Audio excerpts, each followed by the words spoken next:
周玉峰，我再给你最后一次机会。周玉峰还没明白他什么意思，简成就把简文茜和蒋雅薇一脚一个踹下去，然后自己也跳下去。简成因急性肠炎在医院住了3天，家人竟无一人问候。这天简成刚出院到家，亲妈梅女士打来电话，明天是你姐姐的生日，你别忘了。生日有什么好去的？葬礼才有意思，等她死了我再去。简成，你怎么这么恶毒？再恶毒也是你生的，骂我就是骂你自己。你就不能学你姐姐？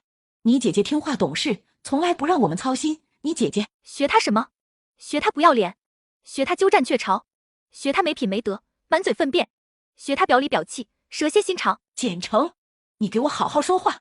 外面本来就传你们不和，你不来，你姐姐会被说闲话的。你给妈一个面子，过来吧。哦，我出场费很贵的。钱，每次跟你说点事，你最后都是谈条件要钱，要钱眼里了。要多少？不是说给你面子吗？你的面子值多少钱？梅女士给他转账了，最开始只给5位数，他没搭理。梅女士反反复复试探到7位数，他才发一个谢谢财神奶奶的表情包。简成一觉睡到中午，被发小孟糖吵醒。亲爱的，我下午3点的飞机，5点半到，来接我。今天是简文茜的生日，每年的这天，孟糖都会陪她涮火锅喝酒嗨整晚。你不用来回折腾了，我今晚回老宅。梅女士给我转账7位数，让我回去参加简文茜的生日宴。7位数？呵，梅姨真大方。孟糖话里带着讽刺，她是真不明白梅兰偏心的梅普，平时对简成抠搜的，现在为了给一个养女撑面子，一掷千金，把亲闺女当根草，把养女当个宝。哪个当妈的这么缺心眼？简家除了简成，全家都缺心眼，脑子都被门夹了似的。孟糖每次提简家那几个缺心眼的都气到不行，骂几句就转了话题。你跟周玉峰怎么样了？还在冷战？宝贝，你别怪我多嘴，你和周玉峰这样吵下去不是事。简成没接话，闭着眼算了算时间。他和周玉峰这次吵得比较凶，似乎冷战2个月了呢。他变心了，他爱上蒋雅薇了，你清醒一点，他已经不干净了。你为什么非要在他这棵歪脖子树上吊死？孟糖想骂醒他，简成脑子里针扎一样的疼。为什么非要在周玉峰身上吊死？当然是不甘心，毕竟他等了那么多年，还有3个月就婚礼了，毕竟他也爱过。不甘心就这么放弃，不甘心便宜了蒋雅薇那只白眼狼。晚上周玉峰接他去简家老宅的路上，提到2人冷战的事。你想和解吗？可以啊，只要你辞退蒋雅薇，我以后再也不跟你吵架。简成，你别再无理取闹了，如果我非要退婚，也不是不能退。说句你不爱听的，我们这种圈子，婚后夫妻各玩各的比比皆是。简成没回这话，只是默默拿手机给周玉峰发了条微信。周玉峰看了眼屏幕，毫不在意。这不是简成第一次给他发数字，第一次发的是1，这是第99次发，所以是99。他问过他什么意思，他喝醉了开玩笑说：你往我心上捅1刀的时候，我都给你记着。周玉峰，等你捅100刀的时候，爱你的简成就没有命了，我就不要你了。周玉峰没当回事，只当他在耍性子。毕竟简成爱他如命，他笃定他最后会妥协。则你看看那简文茜，招蜂引蝶，鼻孔都朝天，都40嘛啊，就是一养女，还真以为自己是长公主了。30岁的生日宴，折腾的跟18岁成人礼一样隆重啊！简文茜是养女，你不知道？简家3个孩子，大儿子简佑辉和小女儿简成是亲生的，简文茜是收养的。听说简文茜生父是简红云的左膀右臂，他12岁那年，父母死于一场仓库火灾，之后他就被简家收养了。那简家对这养女也太好了吧？简红云这些年重点培养儿子和简文茜，2人毕业就进了长盛，就简成没去，听说自己在创业，搞了个摄影工作室。简成被梅兰拽走当工具人，当着众人的面跟简文茜演了一出姐妹情深的戏。戏演完，在洗手间被情敌蒋雅薇故意撞倒，一对祖母绿耳环掉在地上。简成第一眼就觉得这耳环熟悉，正要弯腰捡起来，蒋雅薇先一步把耳环拿走了，然后脚步匆匆往外跑了。简成瞧着他的背影，没追上去。这时保姆张姨来了，大小姐的耳环丢了，夫人让我上来问问您，您看见了吗？耳环？祖母绿的耳环？是祖母绿的，是夫人送给大小姐的生日礼物。简成总算知道落在脚边的那个耳环为什么会让他有种熟悉感了。那是奶奶留下的，一个耳环，一个手镯，简家祖传下来的，称得上古董了。奶奶弥留之际把手镯传给未来孙媳妇，耳环给了简成。简成来到简文茜房间时，简文茜正因丢了耳环伤心，抬头看见简成，忙开口问：耳环呢？略带质问的声音，像是认定简成拿了耳环。简成漫不经心地瞥一眼旁边的蒋雅薇，对上他心虚的目光，没什么表情地勾了下唇，转头先跟梅兰确认：奶奶留下的那个，刚才你在洗手间撞到我，是你自己拿出来，还是我帮你？蒋雅薇面色一变，简小姐，你这是什么意思？你意思我偷了文倩姐的耳环吗？蒋亚薇这突然的一嗓子，尖锐且激动，很快惹来不少目光。看热闹的一群人走过来时，蒋亚薇正竭力自证清白，把包里的东西倒出来。地上并没有耳环。简小姐，我知道我身份低微，比不上你们尊贵，但我也有自己的骨气，不是我的东西我不会觊觎，更别说偷了。此情此景，怎么看都像简城在欺负蒋亚薇，尤其是简城脸上那不屑一顾的嘲讽，衬得蒋亚薇更显楚楚可怜。两人的僵持中，蒋亚薇再次抿着唇开口：“要搜身吗？”很屈辱，但简文倩说了，这是唯一能让简城和周玉峰彻底决裂的办法，所以蒋亚薇愿意拼一次。她颤着指尖把裙子往下一拽，左边的肩膀露出来，露出大片洁白光滑的皮肤。周玉峰就是这时候冲出来的，完完全全把蒋亚薇护在身后，俊颜染上怒色，凌厉的目光扫向简城。简城，你不要太过分！简城紧盯着他牵住蒋亚薇的那只手，眉头紧皱。我过分？我干什么了？我就说了一句实话，他就激动的自己翻包，自己脱衣服。刚才我亲眼看见耳环在他包里，我没说谎，家里有监控。简城让人去掉监控，简文倩这时候站出来说家里的监控昨天坏了，还没找人过来修。这么巧？简城忽地转头看向他，犀利的目光带着审视。简文倩像是没看到他的质问。程程，那副耳环是妈送我的生日礼物，我知道你一直很喜欢，从小到大你喜欢的东西我都会让给你的，耳环你喜欢就拿去吧，别冤枉一个无辜的人。敢算计我？行啊，生日别过了。简城拿着一杯香槟，朝着简文倩的方向狠狠砸了过去。你干什么？他丢的是奶奶留给我的那副耳环吧？是，那是奶奶留给我的，你把它送给一个养女，你有资格吗？简城。梅兰气得呼吸不顺，简城无视梅兰的警告，目光直直落在周玉峰身上，没了从前的胡闹，只是很轻地问了一句：“我没说谎，他确实撞了我一下，我确实看到了那副耳环。周玉峰，你信他还是信我？”这个他指的自然是蒋亚薇。这个问题，周玉峰根本不用犹豫。20岁之前的周玉峰会无条件相信简城，25岁的周玉峰，即便觉得简城此刻的模样不像说谎，也会偏向蒋亚薇。简城，适可而止，别再闹了，把耳环还给你姐姐，再给亚薇道个歉。简城什么也没说，只是拿香槟朝着周玉峰砸了过去。周玉峰脸色沉暗，一句话不说，只是目光凌厉地看着简城。简城不躲不闪跟他对视，气氛剑拔弩张间，保姆张怡跑过来：“耳环找到了，在大小姐房间的沙发角落。”简文倩拍拍额头，像是突然想起来，妈给我的时候我太高兴了，拿出来看了会，忘了放进去了。昨晚看一夜的资料没睡好，脑子都不好使了。程程，对不起呀。看一夜的资料，这话没人怀疑。简文倩是出了名的工作狂，30岁，长盛集团副总。耳环找到了，简城的嫌疑洗清了，他的视线并未从周玉峰身上收回。听到了，是简文倩自己脑子不好，我没偷。周玉峰，你变渣后脑子也不好了。我想要的东西需要偷吗？我又不像蒋亚薇那么寒酸，连男人都偷。周玉峰都不怕暴露蒋亚薇，不怕他这样护着蒋亚薇会让他这个未婚妻颜面扫地，那他又何必给他们留面子？让他丢人，那就都别要脸了，大家一起丢人。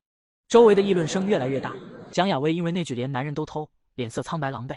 然后简城当着所有人的面把耳环拿走了。程程，这个耳环妈已经送给我了，你这么戴上去不合适吧？这是我奶奶留给我的，你的养母没资格送给你。跟你姐姐没关系，我说了，是我要送她。耳环是简家祖传的，简文倩就一个养女，入族谱了吗？传家宝你给一个外人，你也不怕简家的列祖列宗从下面爬出来找你？梅兰的脸面挂不住，已经气得发抖了。简文倩挽住他，善解人意的开口：“妈，算了，程程喜欢就给他吧，我不要了。”你不要了？是你的东西吗？你有什么资格说不要？今晚这出戏是你安排的吧？跟蒋亚薇合谋，先激怒我，逼我承认周玉峰不爱我了，让我认清自己在简家的地位。行啊，我满足你，我发疯了。所以呢，你还想怎么样？把我赶出简家？我给你指条路，简佑辉离婚了，正好缺个媳妇，反正你们……重重的巴掌落在简城脸上，梅兰气得咆哮：“你胡说八道什么？你这样败坏你哥哥姐姐的清誉，你疯了！你再打我一下试试，你信不信？我爆个料，简文倩这辈子都别想嫁出去。”吃瓜群众几乎是瞬间伸长了耳朵。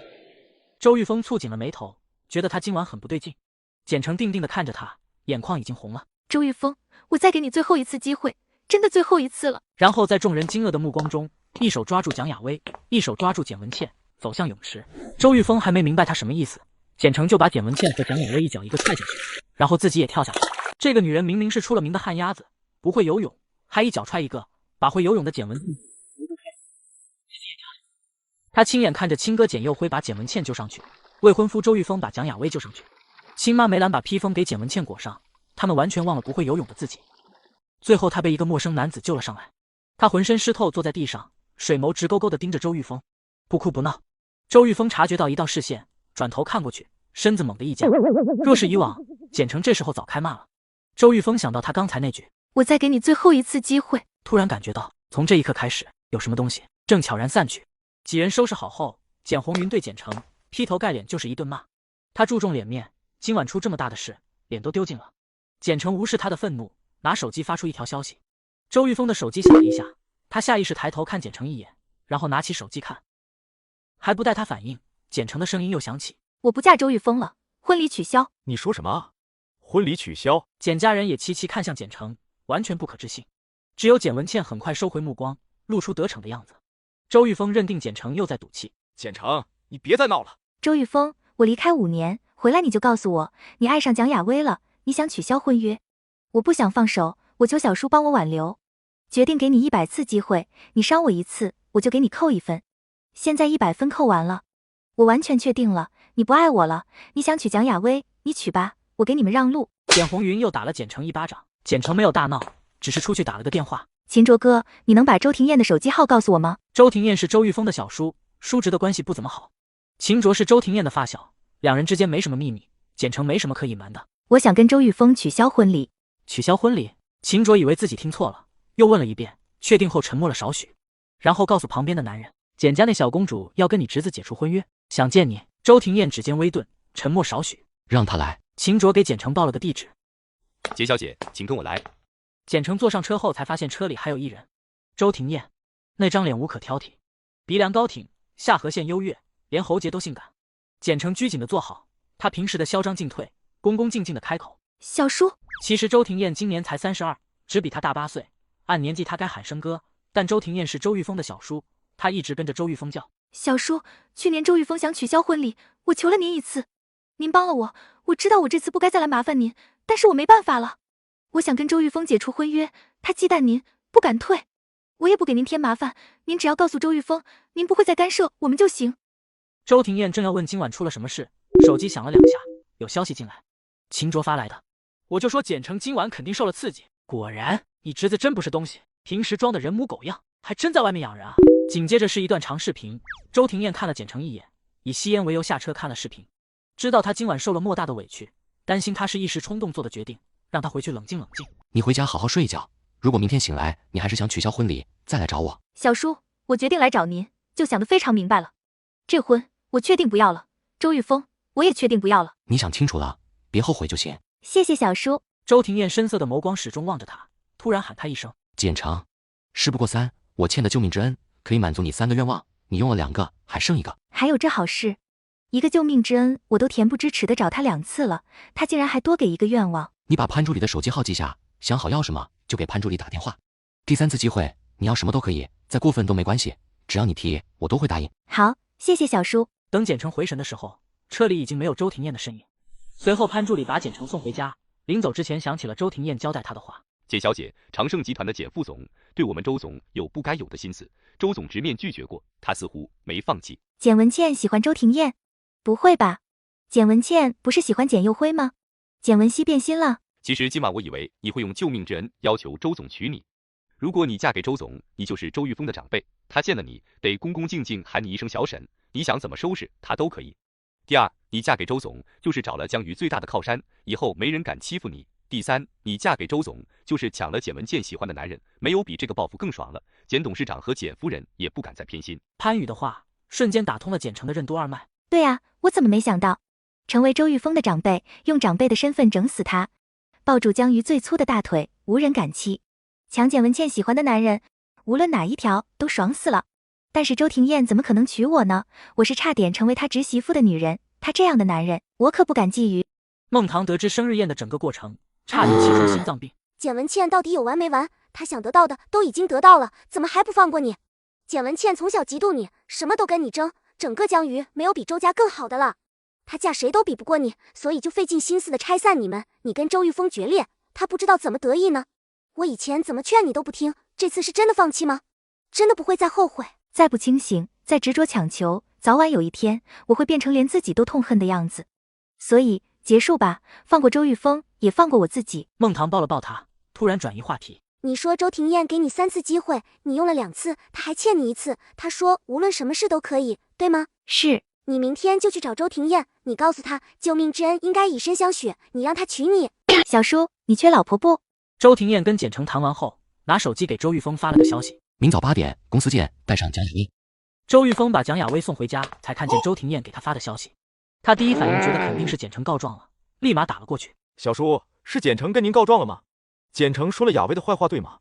我已经答应会娶她，他还想我怎么样？今晚发生太多事，周玉峰的语气难免有点冲。周玉峰，别太虚伪，你为什么答应不退婚？心里没点数？当初简成利用救命之恩求了小叔，小叔只说了一句话：不退婚，2%股份，退婚，股份给简成作为补偿，你自己决定。最终他选了股份，但如果他坚持要退婚，小叔也拦不住他。简成只说要跟你解除婚约，一句没提别人，你自己心虚，还要把脏水泼他身上。周玉峰，你还算个男人？淡淡的嘲讽似无形的飓风，如利器一般割掉周玉峰的遮羞布。周玉峰不敢回怼，讪讪道：小叔，你放心，我不会解除婚约的，我会娶简成。今晚是有些误会，我刚才给简成打电话，他关机了。明天我就去找他，我会跟他把误会解释清楚。周庭燕没耐心跟他继续聊。明早8点，别迟到，否则后果自负。蒋雅薇此刻既高兴又害怕。高兴是因为他和简文倩的计划似乎成功了。生日宴上，他是故意撞到简成，故意让他看到耳环，故意在众目睽睽下被迫脱衣，目的就是逼疯简成，让他放弃周玉峰。等了这么多年，他终于等到希望了。害怕是因为他觉得简成在周庭燕跟前说了他的坏话，他不敢面对周庭燕。两人准时踏入周庭燕的办公室。小叔，周总。周庭燕在看文件，没抬头，像是没看见他们。他不说话，周玉峰两人也不敢再开口。偌大的办公室内安静了半小时，见周庭燕终于合上文件，周玉峰立刻开口：小叔，如果您是要为简成出气，没必要。我既然答应跟简成结婚，就不会出尔反尔。听不懂人话。小叔，什么意思？2%的股份是你答应订婚我才给你的，现在是简成主动要跟你解除婚约，股份我不会收回，还是你的，所以你不用担心。至于解除婚约的对外理由，他看向蒋雅薇，骂名你背。什么意思？周玉峰和简成解除婚约，让我背骂名？怎么背？为什么我背？凭什么让我背？蒋雅薇还在琢磨会不会是自己理解错误时，又听周庭燕道：生日宴上闹那么大，你很爱出风头。蒋雅薇浑身一僵，下意识反驳：周总，您是不是听简成说了什么？下月初是秦主的生日，你过去。周庭燕打断他的话，指着他：给你半小时，你当众给简成道歉。另外，你当众承认是你插足了他和周玉峰，所以他解除婚约，成全你们。秦家仅次于周家的大家族，让我在秦卓的生日宴上当众给简成道歉，当众承认自己是小三，无异于毁掉自己，除非我疯了。蒋雅薇不敢对周庭燕，只能求助周玉峰。周玉峰的脸色也很难看。小叔，您这样会毁了雅薇的。会？谁毁谁？婚约还没解除，简成还是你的未婚妻，你在众目睽睽下护着另外一个女人，置简成不顾，你让简成如何自处？你知道会有多少人嘲笑他？直到此时此刻，周玉峰才确信简成是真的要解除婚约了。总有一天，简成会后悔，会来求我的。到时候我不会再轻易妥协。周玉峰牵住蒋雅薇的手，道歉可以啊，除非您能让我娶雅薇。想娶蒋雅薇？是。蒋雅薇心脏震动，满是欢喜。想清楚，不后悔？不悔。想娶她是吗？好，2个条件。第一，股份我不会收回，但到底错在你，所以你得给简成补偿，婚房折现，钱给他，惠安路你名下的那2个商铺也给他。第二，必须让你的女人当众给简成道歉，把你们对简成的伤害降到最低，把外界的攻击引到你们身上。只要你们做到这2条，你想娶蒋雅薇，可以，家里我来应付，我让你如愿。闻言，蒋雅薇猛地抬起头，眸子里全是不可思议。小叔，你说真的？要脸还是要婚姻？你们自己考虑，只有这一次机会，过时不候。要脸还是要婚姻？这个问题，蒋雅薇几乎用不着思考。如果脸比周玉峰重要，我就不会趁着简成离开，趁虚而入。玉峰，我可以给简成道歉，我也可以替简成背负骂名，你知道吗？今天之前我不曾奢望什么，可是今天我窥见了一点光，我想抓住。周玉峰知道蒋雅薇跟着他受了很多委屈。好，到时候我跟你一起道歉，不会让你一个人面对。周庭燕得到两人的答案并不意外，她只跟周玉峰说了一句话：记住了，这是你自己的选择。等两人出去，潘宇进来说简成有事找他，让他来。简成来到办公室，坐得很拘谨，腰板挺直，肉眼可见的紧张。周庭燕把他的紧张看在眼里。第3次机会，这么快就想好要什么了？是。周庭燕轻抬下巴，示意他说。简成精致漂亮的眉眼透着几分尴尬，暗呼了几口气后，一鼓作气问出声：“小叔，你缺老婆不？小叔，你缺老婆不？”简成今天没打算来找周廷艳的，他原想去老宅闹一场，找简文倩算账，找梅兰和简红云讹钱，2个巴掌不能白挨。心情本来挺好，结果半路接到周玉峰的电话：“简成，这次真要谢谢你了，因为你的无理取闹、胡搅蛮缠，小叔答应成全我和雅薇，婚礼不会取消，不过新娘换成雅薇。简成，恭喜我吧，终于可以娶心上人，终于可以摆脱你。”简成没说话，把电话挂了。周玉峰真要娶蒋雅薇了，娶了好，我倒要看看，在周家那样的环境，周玉峰和蒋雅薇的爱情能维持到几时。简成脑子里乱糟糟的，想的最多的就是孟棠的话。周廷艳是你最好的退路。于是，在冲动的驱使下，他来找了周廷艳。什么意思啊？你要帮我介绍？不是介绍，我意思是，您要是缺老婆，您看我行吗？周廷艳沉默很久，久到简成在心里叹气，这应该是拒绝了吧，有点遗憾，遗憾这么粗的大腿抱不上了。小叔，我就是开个玩笑，您。周玉峰想娶蒋雅薇，我答应了。周廷艳突然打断简成的话，见简成一脸平静，所以你知道了？周玉峰给我打电话了，刺激我呢。所以你想嫁我，是因为被他刺激了？他结婚了，你也要立刻嫁人，报复他呢？报复？他心里有我才算报复，他现在特烦我，我嫁人他一点不会在意，不能算报复，最多我成了他长辈，会让他膈应死。周廷艳沉默片刻后，所以为什么想嫁我？因为你帅，你有钱，你有魅力。不行，太假了。思来想去，很坦诚的交代，我现在倒霉的事一大堆，您说无论提什么要求都可以。我就想着，反正您没有老婆，我不如拼一把。如果我嫁给您，那您就是我靠山，谁也不敢再欺负我。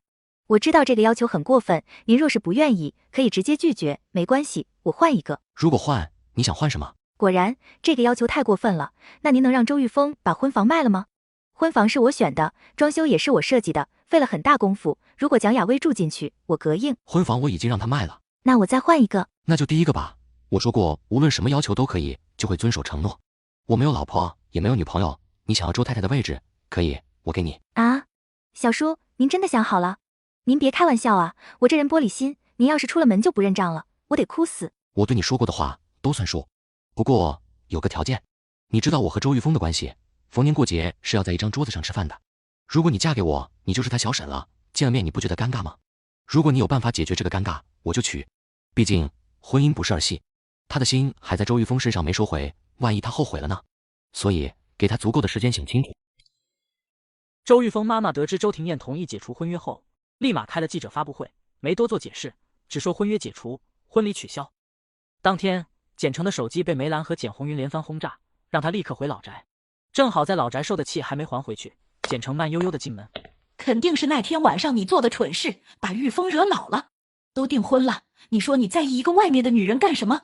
你姐姐都说了，那个蒋雅薇小县城来的，根本入不了周家的门，你就不能忍忍？还好意思说我？想当年，你老公在外面养了个女大学生，那大学生家境贫寒，也是小门小户，入不了简家的大铁门，你也没忍啊？都是被人挖墙脚，你忍不了，凭什么劝我当活菩萨？最不愿提及的往事被简成提起，梅兰直接气晕了。等客厅里只剩简红云跟简成，他直接下命令：你跟我去周家道歉。所以我必须嫁到周家是吗？是，你以前怎么闹我不管，这次你必须去道歉，必须嫁到周家，不然我打断你的腿。行啊，你和梅女士一人给我1000万，我保证我一定嫁到周家去。周廷艳也姓周。1000万？是啊，我去道歉得买礼物赔罪啊。周家什么家庭，2000万的礼物都不一定能拿出手，我还得自己搭钱进去，我多孝顺啊。买个锤子，那晚我挨了2个巴掌，这是2个巴掌的钱。我现在靠山还没抱稳，一人1000万算便宜他们了。等我老公是周廷艳实锤了，我高低得再讹2套房。简成说会去道歉，简红云没怀疑。在他看来，简成是不可能放弃周玉峰的，所以他很大方给了一张支票。简成收了支票，又想起一事，其他人的礼物好买，周爷爷的不好买。简佑辉收藏室里那么多古董，我去挑一个。行，你直接跟你哥说，他不同意让他找我。简红云还得去公司开会，嘱咐完就走了。简文倩来了，真是抱歉，早知道蒋雅薇能让你发疯，我生日那天就不请她来了。你一个养女，敢在我头上作威作福，我的名声也被你搞坏了。你想要的都得到了，你还敢算计我？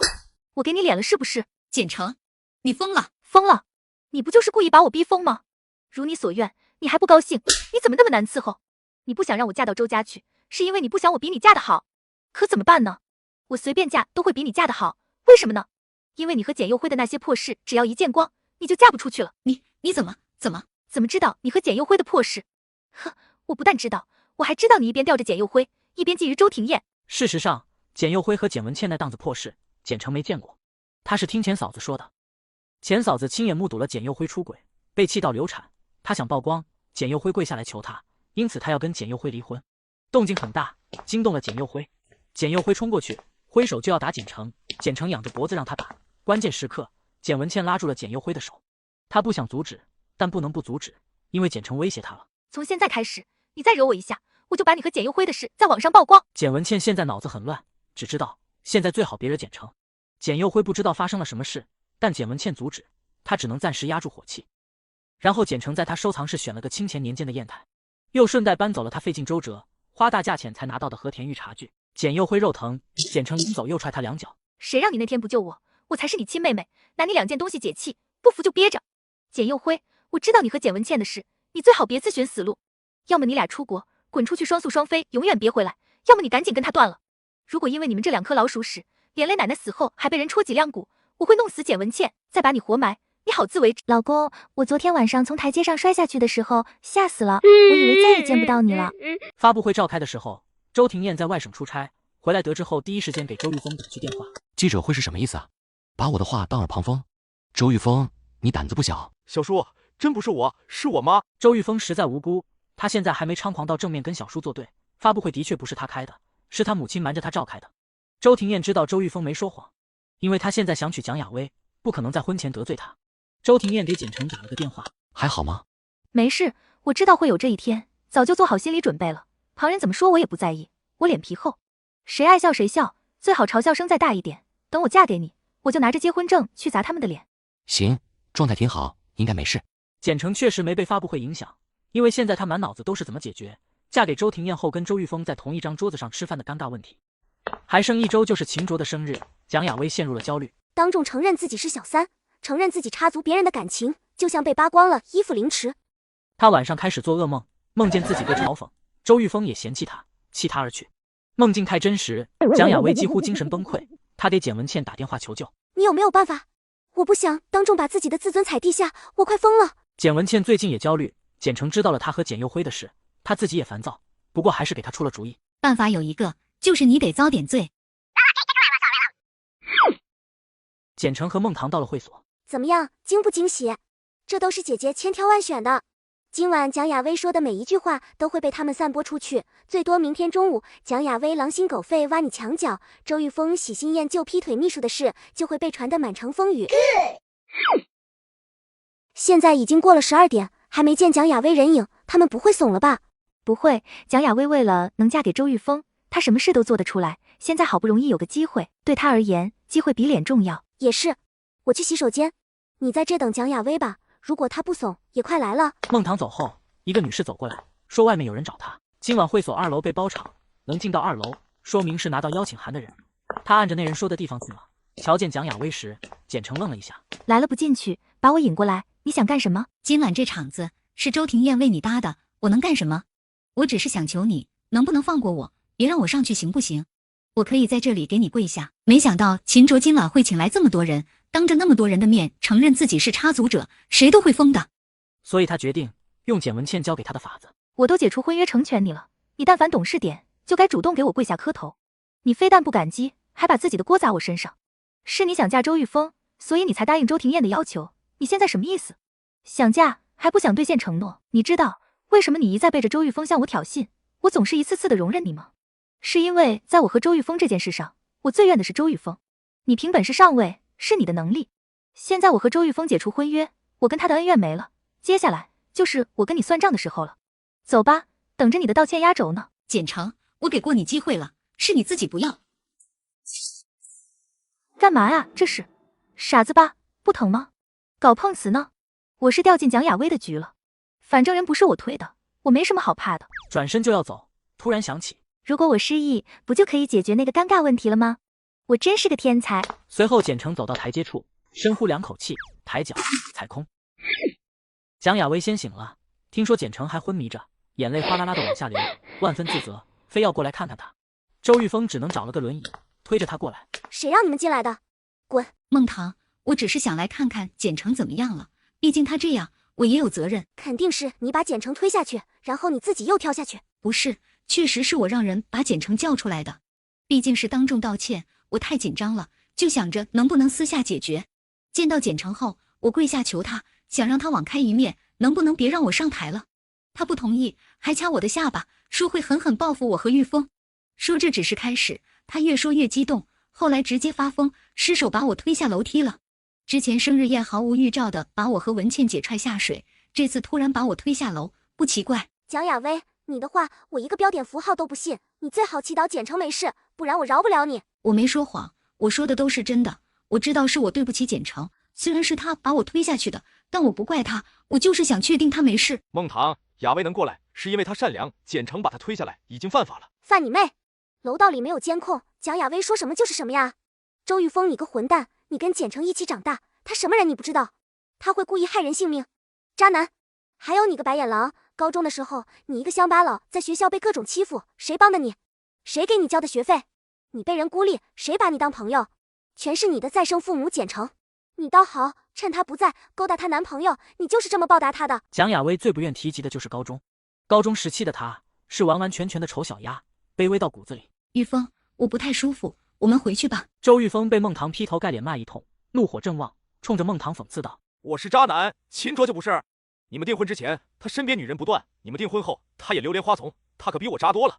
你连你未婚夫都能忍，我跟你没什么关系，你有什么资格评判我？他没有资格评判你，你又有什么资格评判我？周玉峰，最起码孟棠是当面骂你，你这背后议论人就是小人行径了，有种当着我的面骂我一句。周玉峰的脸色一阵青一阵白，刚要说什么，在看到他身后的人时，又把话咽下去，乖乖喊一声小叔。医生说简城需要休息，带着你的人滚出去。庭燕，周庭燕。哎呦，祖宗哎，你终于醒了。周庭燕，过来抱抱我。惨了，橙子肯定把脑子摔坏了。这丫头肯定又在故意气我，竟然把小叔当工具人，真是不怕死。简城应该是想喊周玉峰，喊错名字了。只有秦卓看热闹不嫌事大，伸手把周庭燕推过去。人家喊你抱抱呢，不抱一下？周庭燕来到简城旁边。老公，我昨天晚上从台阶上摔下去的时候吓死了，我以为再也见不到你了。老公，我昨天晚上从台阶上摔下去的时候吓死了，我以为再也见不到你了。老公，橙子，你要不再休息会，别说话了。橙子肯定把脑子摔坏了，都认错人了，再这样下去，一会场面控制不住，万一周庭燕拍死他咋办？简城，你适可而止，你别装疯卖傻，你不就是想刺激我吗？没必要，我们已经结束了，你别把小叔当工具人。你谁啊？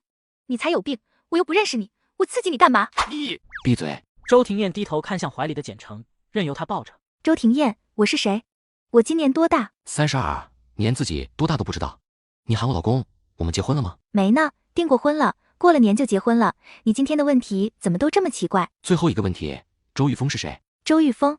谁是周玉峰？啧，这是记忆错乱了。嘿，这是因祸得福啊。橙子，你真不记得周玉峰了？为什么要记得他？他是谁？那你认识他吗？不认识。简城，你别再装了，你这样只会让我更恶心。是你自己要解除婚约的，你现在这样又算什么？小叔，他是为了气我，利用你。你从楼梯上滚下去，磕到了头，让医生过来看看。好。各项检查正常，需要多休息。至于记忆错乱，也许只是暂时的，放心，不影响正常生活。放心个鬼！我虽然不爱简城了，但眼睁睁看着他喊小叔老公，简直要呕死。她想嫁给小叔，休想！病人刚醒，需要静养。众人都离开了，孟棠留下来照顾。我脑子摔坏了，你好像很高兴。当然，你竟然把周玉峰忘了，应该开瓶红酒庆祝。我没忘记周玉峰。没忘记？那你刚才……我演戏的。周庭燕不是说让我解决以后跟周玉峰同桌吃饭的尴尬吗？我现在把周玉峰忘了，这不就解决了？你确定真的解决了？怎么没解决？我忘了，我不尴尬了呀，我不尴尬就行了，谁管他们尴不尴尬？只要我开心就行，别人死活跟我无关。你牛！所以你和蒋亚薇到底怎么回事？他自己跳下去碰瓷你，还是他把你推下去又自己跳下去？蒋亚薇自己跳下去的，我也是自己跳下去的。简城把昨晚的事简单扼要的跟他说一遍，孟棠气得不行。我就知道是蒋亚薇在作妖，她怂了，所以想出这么个阴损的办法，受伤就不用上台了，还能把脏水泼你身上，她又成了受害者。幸亏这事暂时被周庭燕和秦卓压下来了，不然现在外面还不知道传成什么样呢。我去找秦卓，让秦卓跟周庭燕说说，饶不了蒋亚薇。暂时放过蒋亚薇，这笔账我记下了。蒋亚薇敢耍我，当然要报仇。但现阶段跟嫁给周廷燕相比，蒋雅薇这事就是芝麻粒的小事。再说我现在是记忆错乱，不记得周玉峰了，如果现在就跟蒋雅薇撕起来，容易暴露。那行吧，现在怎么办？秦卓临走的时候还交代我，等你休息好了，问问你当时的情况。你就说我是自己摔下去的，跟蒋雅薇没关系。行，我知道怎么说了。那蒋雅薇那边呢？她咬死了，是你推她下去的，散播谣言怎么办？你去蒋雅薇那里威胁她一下。蒋雅薇脑子里乱糟糟的，她的计划被打乱了。按着简文茜给她设定的剧情，她自己摔下楼梯，醒来后把脏水泼简成身上，会暗示简成杀人未遂，会买水军制造舆论，再加上简成踹他们下水的视频，到时候简成就会成为众矢之的，他就有谈判的筹码。现在突然不知道怎么办了，刚要给简文茜打电话，孟棠来了。简成说他是自己踩空了，但我不信，蒋雅薇肯定是你搞的鬼。我来找你也不是来逼你承认的。现在简成忘记周玉峰了，你不用再当众道歉了，你以后就跟周玉峰好好过日子，简成退出你们的生活。昨晚那事就当没发生，你俩都是自己踩空摔下来的，你别再整什么幺蛾子，不然我就把所有事都告诉简成，说不定他受了刺激，又想起周玉峰了，我再让秦卓去跟周廷燕说，不让你嫁到周家，断了你的豪门梦。说完就走了，然后又给秦卓打电话。简成说他是自己踩空摔下去的，这事就算了吧。他好不容易把周玉峰忘了，如果再跟蒋雅薇掰扯，万一受了刺激，再想起周玉峰那渣男怎么办？行，挂了孟棠的电话，秦卓直接打给周廷燕。看样子简成这丫头这次是铁了心跟周玉峰断干净了。简成的演技确实不错，不过像他和周廷燕这种千年的老狐狸还是能识破的。现在怎么办？那小公主好像爱上你了。我给她的机会让她爱上。什么？我会娶她。孟棠坚持夜里陪护，回家拿洗漱用品去了。简成又睡下了，迷迷糊糊中感觉有人开门进来了，他以为是孟棠，嘟囔了一句：好热，身上难受，你给我擦擦身子吧。半天没人回应，察觉到不对劲，简成悠的眼睛睁大，猛地坐起来。小叔，您怎么来了？完蛋，我刚才说了什么？让周廷燕给我擦身子，老天，让我原地去世吧。小叔，淡淡的声音带着意有所指的腔调，叔字更拖着尾音。完了，记忆错乱的我怎么可能会喊周廷燕小叔？明明演戏的时候喊人家老公，这才不过1个下午就原形毕露了。不装了。他知道我在演戏。那等你出院，我们先把结婚证领了。不装了。他知道我在演戏。简成脑门上全是汗，周廷燕拿了纸巾递给他，擦擦汗。简成忐忑接过纸，谢谢。周廷燕主动解释自己是如何看出他在演戏的。你抱我的时候动作很僵硬，身体跟我保持了一点距离，没贴上。如果你真把我继承了你很喜欢的人，不会那么拘谨。你的身体是抖的，再害怕也很抗拒。这也不能怪我，我敢用2只手抱住周廷燕的腰就已经很有勇气了，可不敢真把身体贴上去占她便宜。对不起，我不应该自作聪明。你说只要我跟周玉峰在一个桌上吃饭不尴尬，你就答应跟我结婚，所以我就想了这个办法。我想着只要我忘了他，我就不尴尬了。我想着如果我继承喜欢的那个人是你，正好借着这个机会给自己立个非你不嫁的人设，那以后我们结婚，对外我也不会太尴尬。说完，他偷偷瞧了周廷燕一眼，见他浓眉皱着，深不可测的眸噙着不赞同的冷意，简成心里咯噔一下。所以他生气了。对不起，我错了，我不装了，对不起。周廷燕见自己吓到他了，微微收敛了严肃，软了语气。没说不让你装，你这个办法确实可以解决尴尬，但是以后不准再伤害自己。真的要嫁给我？真的不后悔？不后悔，可以抱上周廷燕这个大靠山，气死简文茜，整死周玉峰和蒋雅薇，多让人舒坦的事啊。他就怕周廷燕会后悔，所以他得让周廷燕放心。小叔，我们可以签协议，如果您哪天遇到喜欢的人，或者您觉得我烦了，不想跟我过了，我们就离婚。离婚后，您的财产我1分不要，我净身出户。周廷燕没接他这句话。既然不会后悔，那等你出院，我们先把结婚证领了。出院就领证？嫌快？那你想什么时候？我配合你。不嫌快。周廷燕出去了一趟，回来时手里端着盆，盆里有热水，里面泡着一个白色毛巾。盆和毛巾都是干净的，我现在还不方便帮你，等领了证再帮你擦。我刚才给孟棠打了电话，她在楼下了，让她上来帮你，她上来我就走。哦，好。她真答应了。周廷燕因为救命之恩能答应娶你，这说明什么呢？说明她是个很重承诺的人，重承诺的人往往都很负责任。你呢？争取让他爱上你。周廷燕这种男人，不爱就罢了，如果真用心爱一个人，绝对把你宠上天。相信我，周廷燕绝对值得托付终身。让周廷燕爱上我？闹呢，我连周玉峰都拿不下，哪有魅力勾住周廷燕？孟棠鼓动简成去拿下周廷燕，不是单纯的让他报复。简成这丫头在外人面前嚣张跋扈。其实她最没有安全感。简文倩被带回简家前，她是简家的小公主。后来简文倩抢了家人对她的爱，她失宠，不太爱说话了。老太太心疼她，把她接过去养了几年。至此，她跟父母的关系更恶劣了。老太太是真的疼她，又把她养成小公主。可惜走得早。老太太走了没多久，简城又出事了。那件事后，简城出国治病，简家觉得丢人，基本没管过他的死活。周玉峰也因为他母亲的阻拦，一次没去看过他。他回来后性情大变。孟棠一直觉得周玉峰那种还在成长期、情绪不稳定的男人不适合他。周庭燕虽然年纪大了点，却是他认识的人中最合适简城的。其实，在孟棠看来，周玉峰对简城并非没有一点感情了。他背叛、劈腿，更多的是报复简城。报复简城当年救了周庭燕，他太虚伪，内心不敢承认罢了。他爱蒋亚薇，也不见得多爱，只是自己给自己催眠久了，自己都信了，早晚有他后悔的一天。虽然那晚的事被秦卓压下，但也有多嘴的人私下聊，很快就传到了简家人耳朵里。你一天不惹事就皮痒是不是？你就不能学学你姐姐，稳重一点，让我们少操点心。啰啰嗦嗦一大堆，中心思想是让他以简文倩为榜样。简城在他的骂声中把电话挂了。没多久，简红云也打来电话。你说你怎么又跟那姓蒋的一起摔了？是你把人推下去的？你蠢不蠢？玉峰现在偏心他，你老欺负他干什么？顺利当上周太太才是你的本事。叽里呱啦扯了一大堆，中心思想是让他忍。简城挂电话挂得同样利索。简佑辉也打了电话，才关心了2句他的身体，后面就是训斥。中心思想是骂他愚蠢，损人不利己。周玉峰也来找他，主要执着于他摔坏脑子这件事。简城，你是装的对吧？你故意气我，所以搞这么一出。但你惹错人了，你知道吗？别以为你救过小叔，他就能让你这么利用，你在玩火自焚。你最好适可而止，就算你演这么一出，我还是会娶亚薇。是你自己要解除婚约，既然放手，就别缠着我了。阿弥陀佛，冲动是魔鬼。你说话还算不算数？只要你考虑好了，就算数。那明天早上9点半，在民政局门口见。我去接你。小叔早上好。吃饭了吗？还没有。我也没吃，先去吃饭。好。等餐的时候，他主动开口。小叔，我之前发您的协议，您签字了吗？因为周庭燕没提婚前财产协议的事，他就让孟棠找律师先帮他搞了一份。协议内容对我不公平，不签。哪里不公平？不可能吧，全是偏向他的呀。你自己看看条款最后一章附加第10条。简城打开微信，找到附加的第10条，都是他一条条写的。发给孟棠前，他审核了好几遍，他不认为有什么问题。结果，如果女方有生理需求，男方需要履行夫妻义务，照顾妻子的身心健康。如果女方不想要，男方不准强迫女方，也不准出去找女人，忍着。什么鬼？这作死的话不是我写的呀！我记得这一条明明是，如果婚后男方带女人回家，女方需主动腾地方。简城正琢磨哪里出了问题时，就听周庭燕慢悠悠说了一句：“你有需求，我必须配合；我有需求，你可以不配合。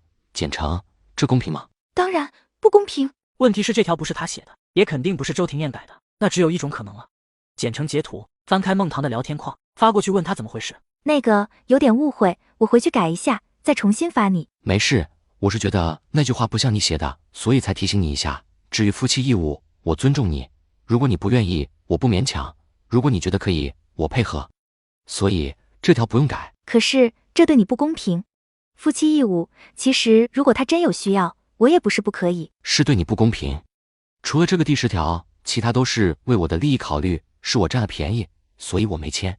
回头我改好后发给你看看。简城定定地看着他，明艳动人的脸蛋染上一抹红晕，微微恍惚。哦，好，这男人好温柔啊。手机震动拉回简城的思绪，是孟棠回复的消息。是我改的，你之前写的那是什么玩意？那你也不能这么改，我没想睡他，你这样改，好像我很饥渴，脸都丢没了。周庭燕这样的男人，领了证你都不睡，你是不是傻？你才傻。知道你脾气为什么容易暴躁吗？就是因为你都24了，还没睡过男人。相信我，阴阳调和，有益身心健康，你消了火，就不会那么暴躁了。你睡过男人？你睡到秦卓了？你戳我肺管子，有劲，绝交。简城和周庭燕终于领了结婚证。简城盯着手里的结婚证，心里说不出的感觉。很遗憾，20余载，他终究是跟年少时捧他在掌心的少年陌路。遗憾过后，又很兴奋。我竟然嫁给了周庭燕，合法的，有结婚证。以后在江鱼市，我可以横着走了。以后周玉峰见了我，要恭恭敬敬的喊我一声小婶婶。我还抢了简文倩想嫁的男人。现在有空吗？有啊。我今天上午没事，带你去买婚戒。买完婚戒，周庭燕要送简城回家，他没拒绝。他看着无名指上的戒指，觉得不能占他这么大便宜。正想着简佑辉那收藏室里还有什么适合周庭燕的东西，忽听周庭燕喊了他一声：“简成，喜欢什么样的婚礼？”婚礼当然是越轰动越好，甭管什么样的，最好比周玉峰和蒋雅薇的婚礼盛大，气死他们。不过，先不办婚礼吧，因为我这个新娘身份比较尴尬，毕竟是差点成为他侄媳妇的人，婚礼给周庭燕带去的，不是祝福，而是嘲笑和议论，还是低调点。简成这个决定，周庭燕没多说什么，还是那句话，我尊重你。简成见他脾气这么好，趁机道：“小叔，我们结婚的事能暂时保密吗？”周庭燕暂时忽略他后面的话，先纠正他的称呼。领了证就不能再喊小叔了，不合适。简成刚才是习惯性的喊，这会儿经他提醒，也觉得不合适。虽然不是亲小叔，但结婚了再叫小叔，有种乱伦的禁忌感。可不叫小叔叫什么？演戏的时候喊一声老公已经很羞耻，总不能以后都喊老公吧？主要怕他尴尬。周庭燕见他很纠结，给他建议：“可以直接叫我的名字。”哦，周庭燕，是他让叫的，不是我大逆不道。周庭燕薄唇微扬，轻点了下头，这才把话题回到他刚刚的问题上。你说结婚的事暂时保密，你想隐婚吗？不是，是暂时保密。毕竟我跟周玉峰刚解除婚约，如果这时候就放出我们结婚的消息，肯定有人造谣我们早勾搭上了。暂时是保密到什么时候？周玉峰不是要娶蒋雅薇吗？等他们结婚后，周玉峰先结婚，我再嫁人，这样至少不会有人恶意揣测我和周庭燕。最关键的是，在周玉峰和蒋雅薇结婚之后，周家家宴的时候，我以周庭燕老婆的身份闪亮登场，抢蒋雅薇的风头，亮瞎周家人的眼，多爽啊！他这是想到什么了？笑得那么开心，嘴角都要咧到眼角了。回到家，简成拿出结婚证拍了张照片，发给孟棠。孟棠直接打了电话过来：“什么时候去找周玉峰啊？好急，好兴奋，好想看他的震惊脸，一定要带着我哦！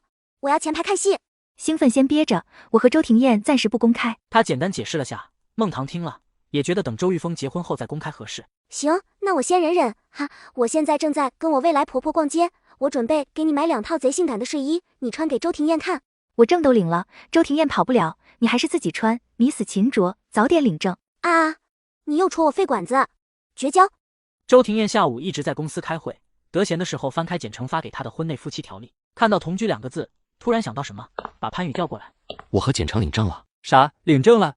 周庭燕拿便签纸写了个地址给他。这个别墅是去年才装修好的，还没住过人，我打算用来当婚房，回头简成会搬来住。是要按着简小姐的喜好改动一下吗？先不用大改，秦卓说过，女人喜欢生活中的参与感，等简成搬过去，他想改成什么样的都随他，让他有参与感才像过日子。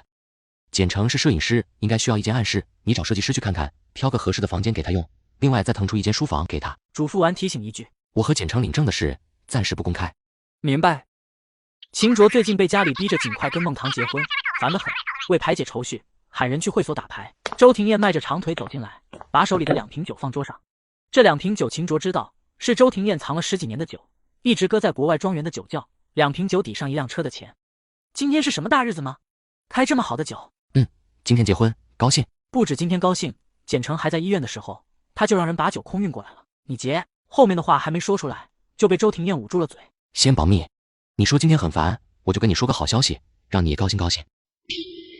我像是会高兴吗？这是什么糟糕透了的消息？之前周庭燕一直单身，我还能理直气壮地跟家里说，急什么？周庭燕还单着呢，她都不急，我也不急。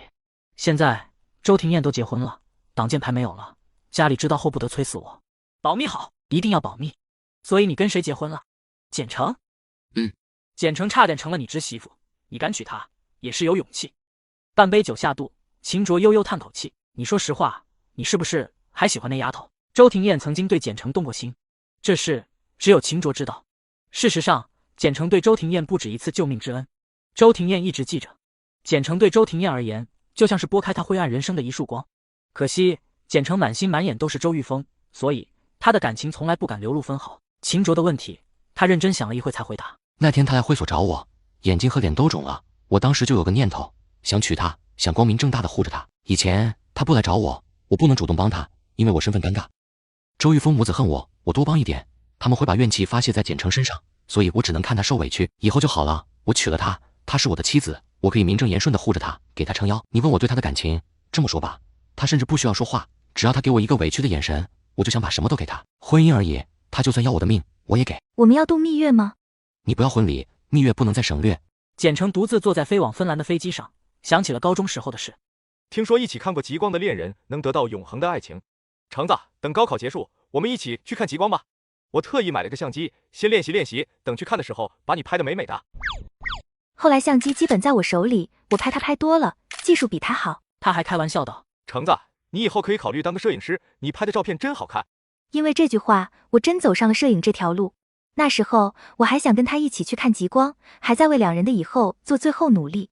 旅游攻略做了，团报了，机票也买了，现在不去浪费了，毕竟美景不能辜负。所以元旦当天，简成就出发去了芬兰，第一晚就看到了极光。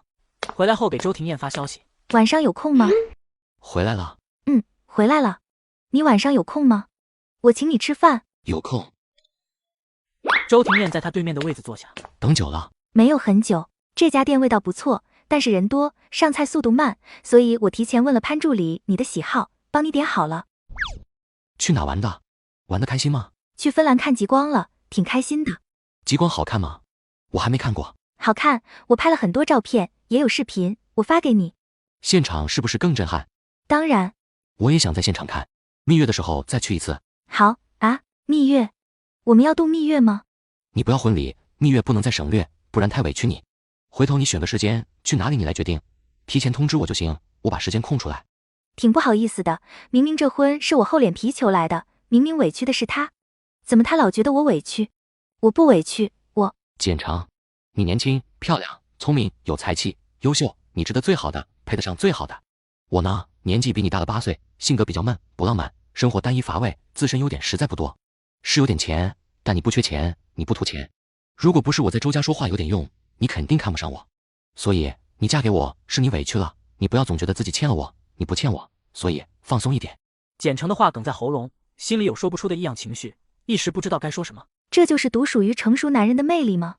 言谈举止分寸得体，总让人舒适轻松，跟他聊天真的很愉快。怪我最近太忙了，应该我主动找你吃饭，抱歉。我没有怪你不找我吃饭的意思，我知道你忙。其实我今天喊你出来是有事想跟你说。没说你怪我，我只是在自我检讨，以后我会主动喊你吃饭。不用，马上过年了，我知道你肯定很忙，不急于一时，等结婚证能公开了，一起吃饭的机会很多。现在还得避着人，出来一趟也麻烦。这个餐厅我都是选的离市区比较远的，跟偷情似的。听你的。随后周庭燕拿了张卡递给他，这是周玉峰卖婚房的钱，你拿着。还有他名下惠安路的2个商铺也给你，你不用有心理负担。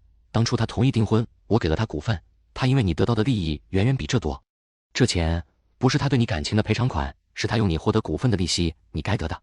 我之所以没收回给周玉峰的股份，就是让周玉峰时时刻刻记着，简成不欠他。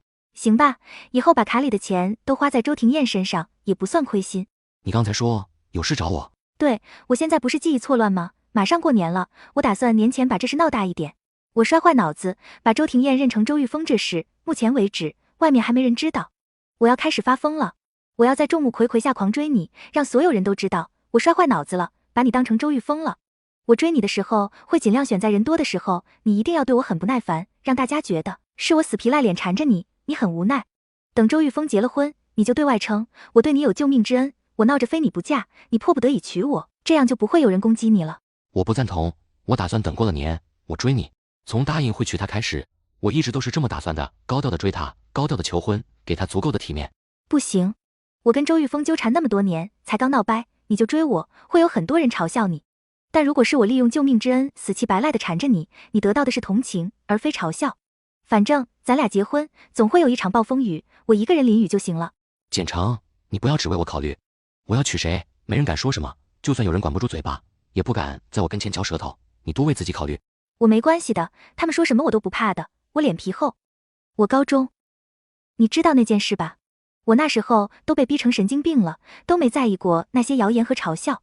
现在这种程度根本不算什么，我天天给自己洗脑，嘲笑我的人都是嫉妒我。吃完饭，两人并肩走出餐厅。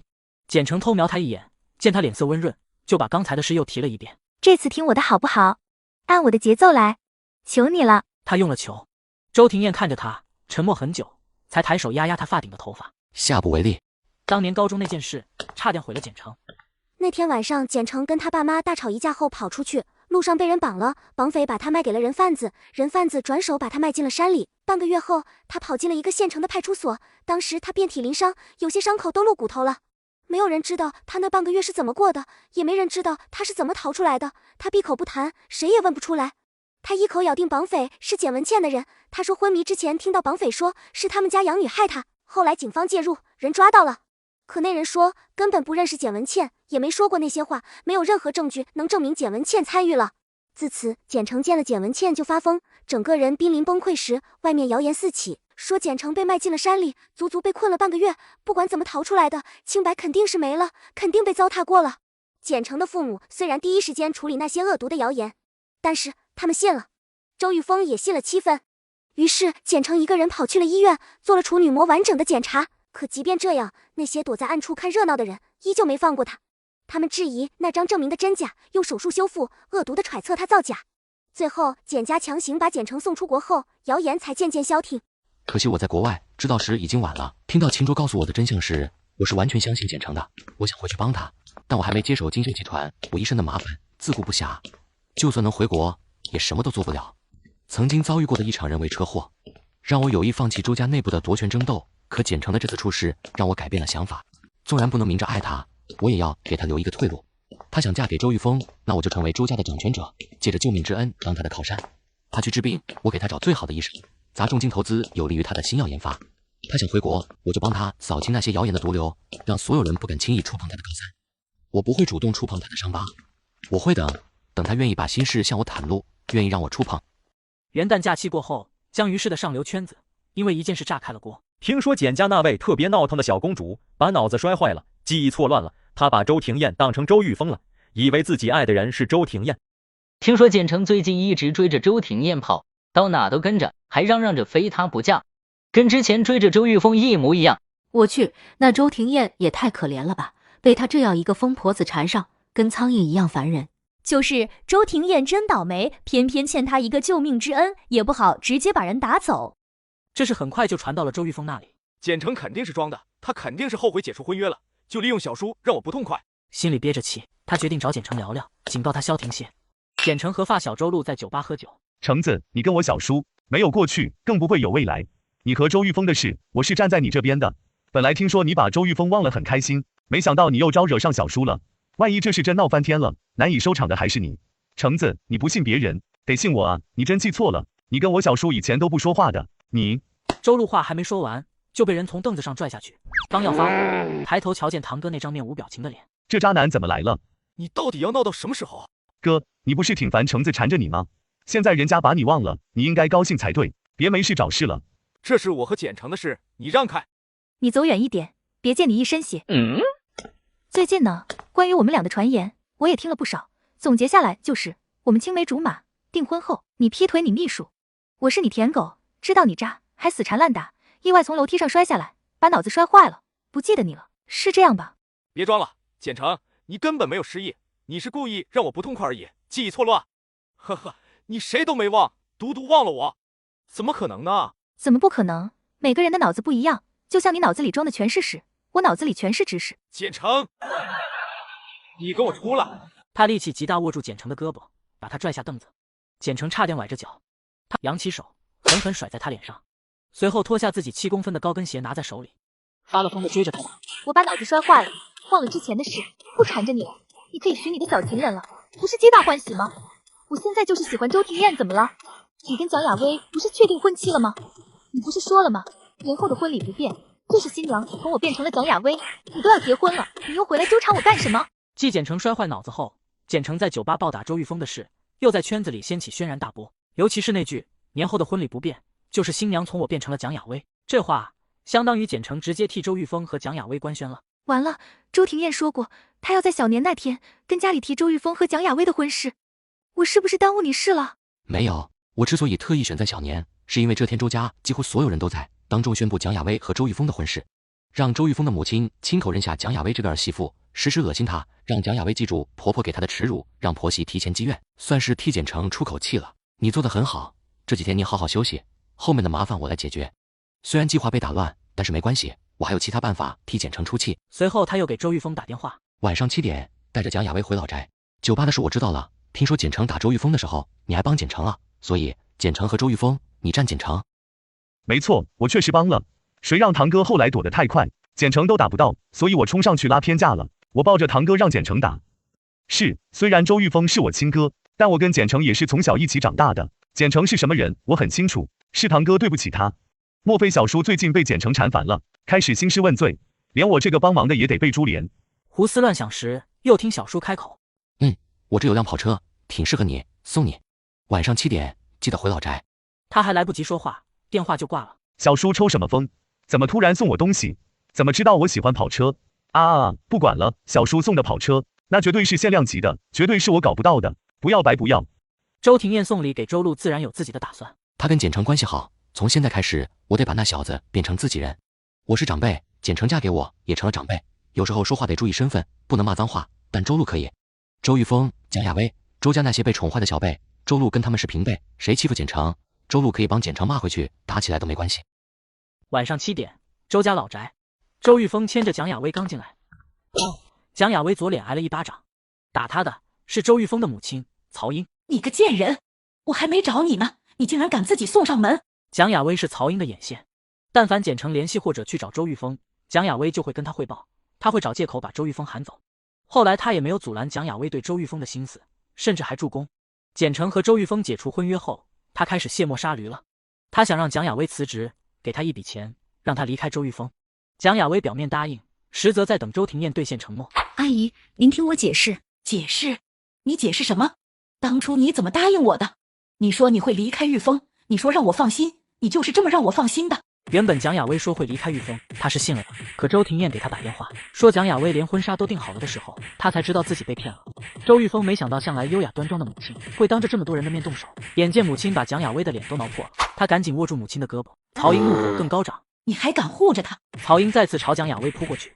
一片混乱中，周老爷子手里的拐杖连敲了3下地板。再闹都给我滚出去！这边刚安静下来，周庭燕进来了，一起进来的还有周玉峰的父亲周百川。周百川看看曹英，再看看儿子和蒋亚薇的惨状，就猜出刚才发生了什么，却是什么都没说。周庭燕倒是问了一句：“怎么回事？”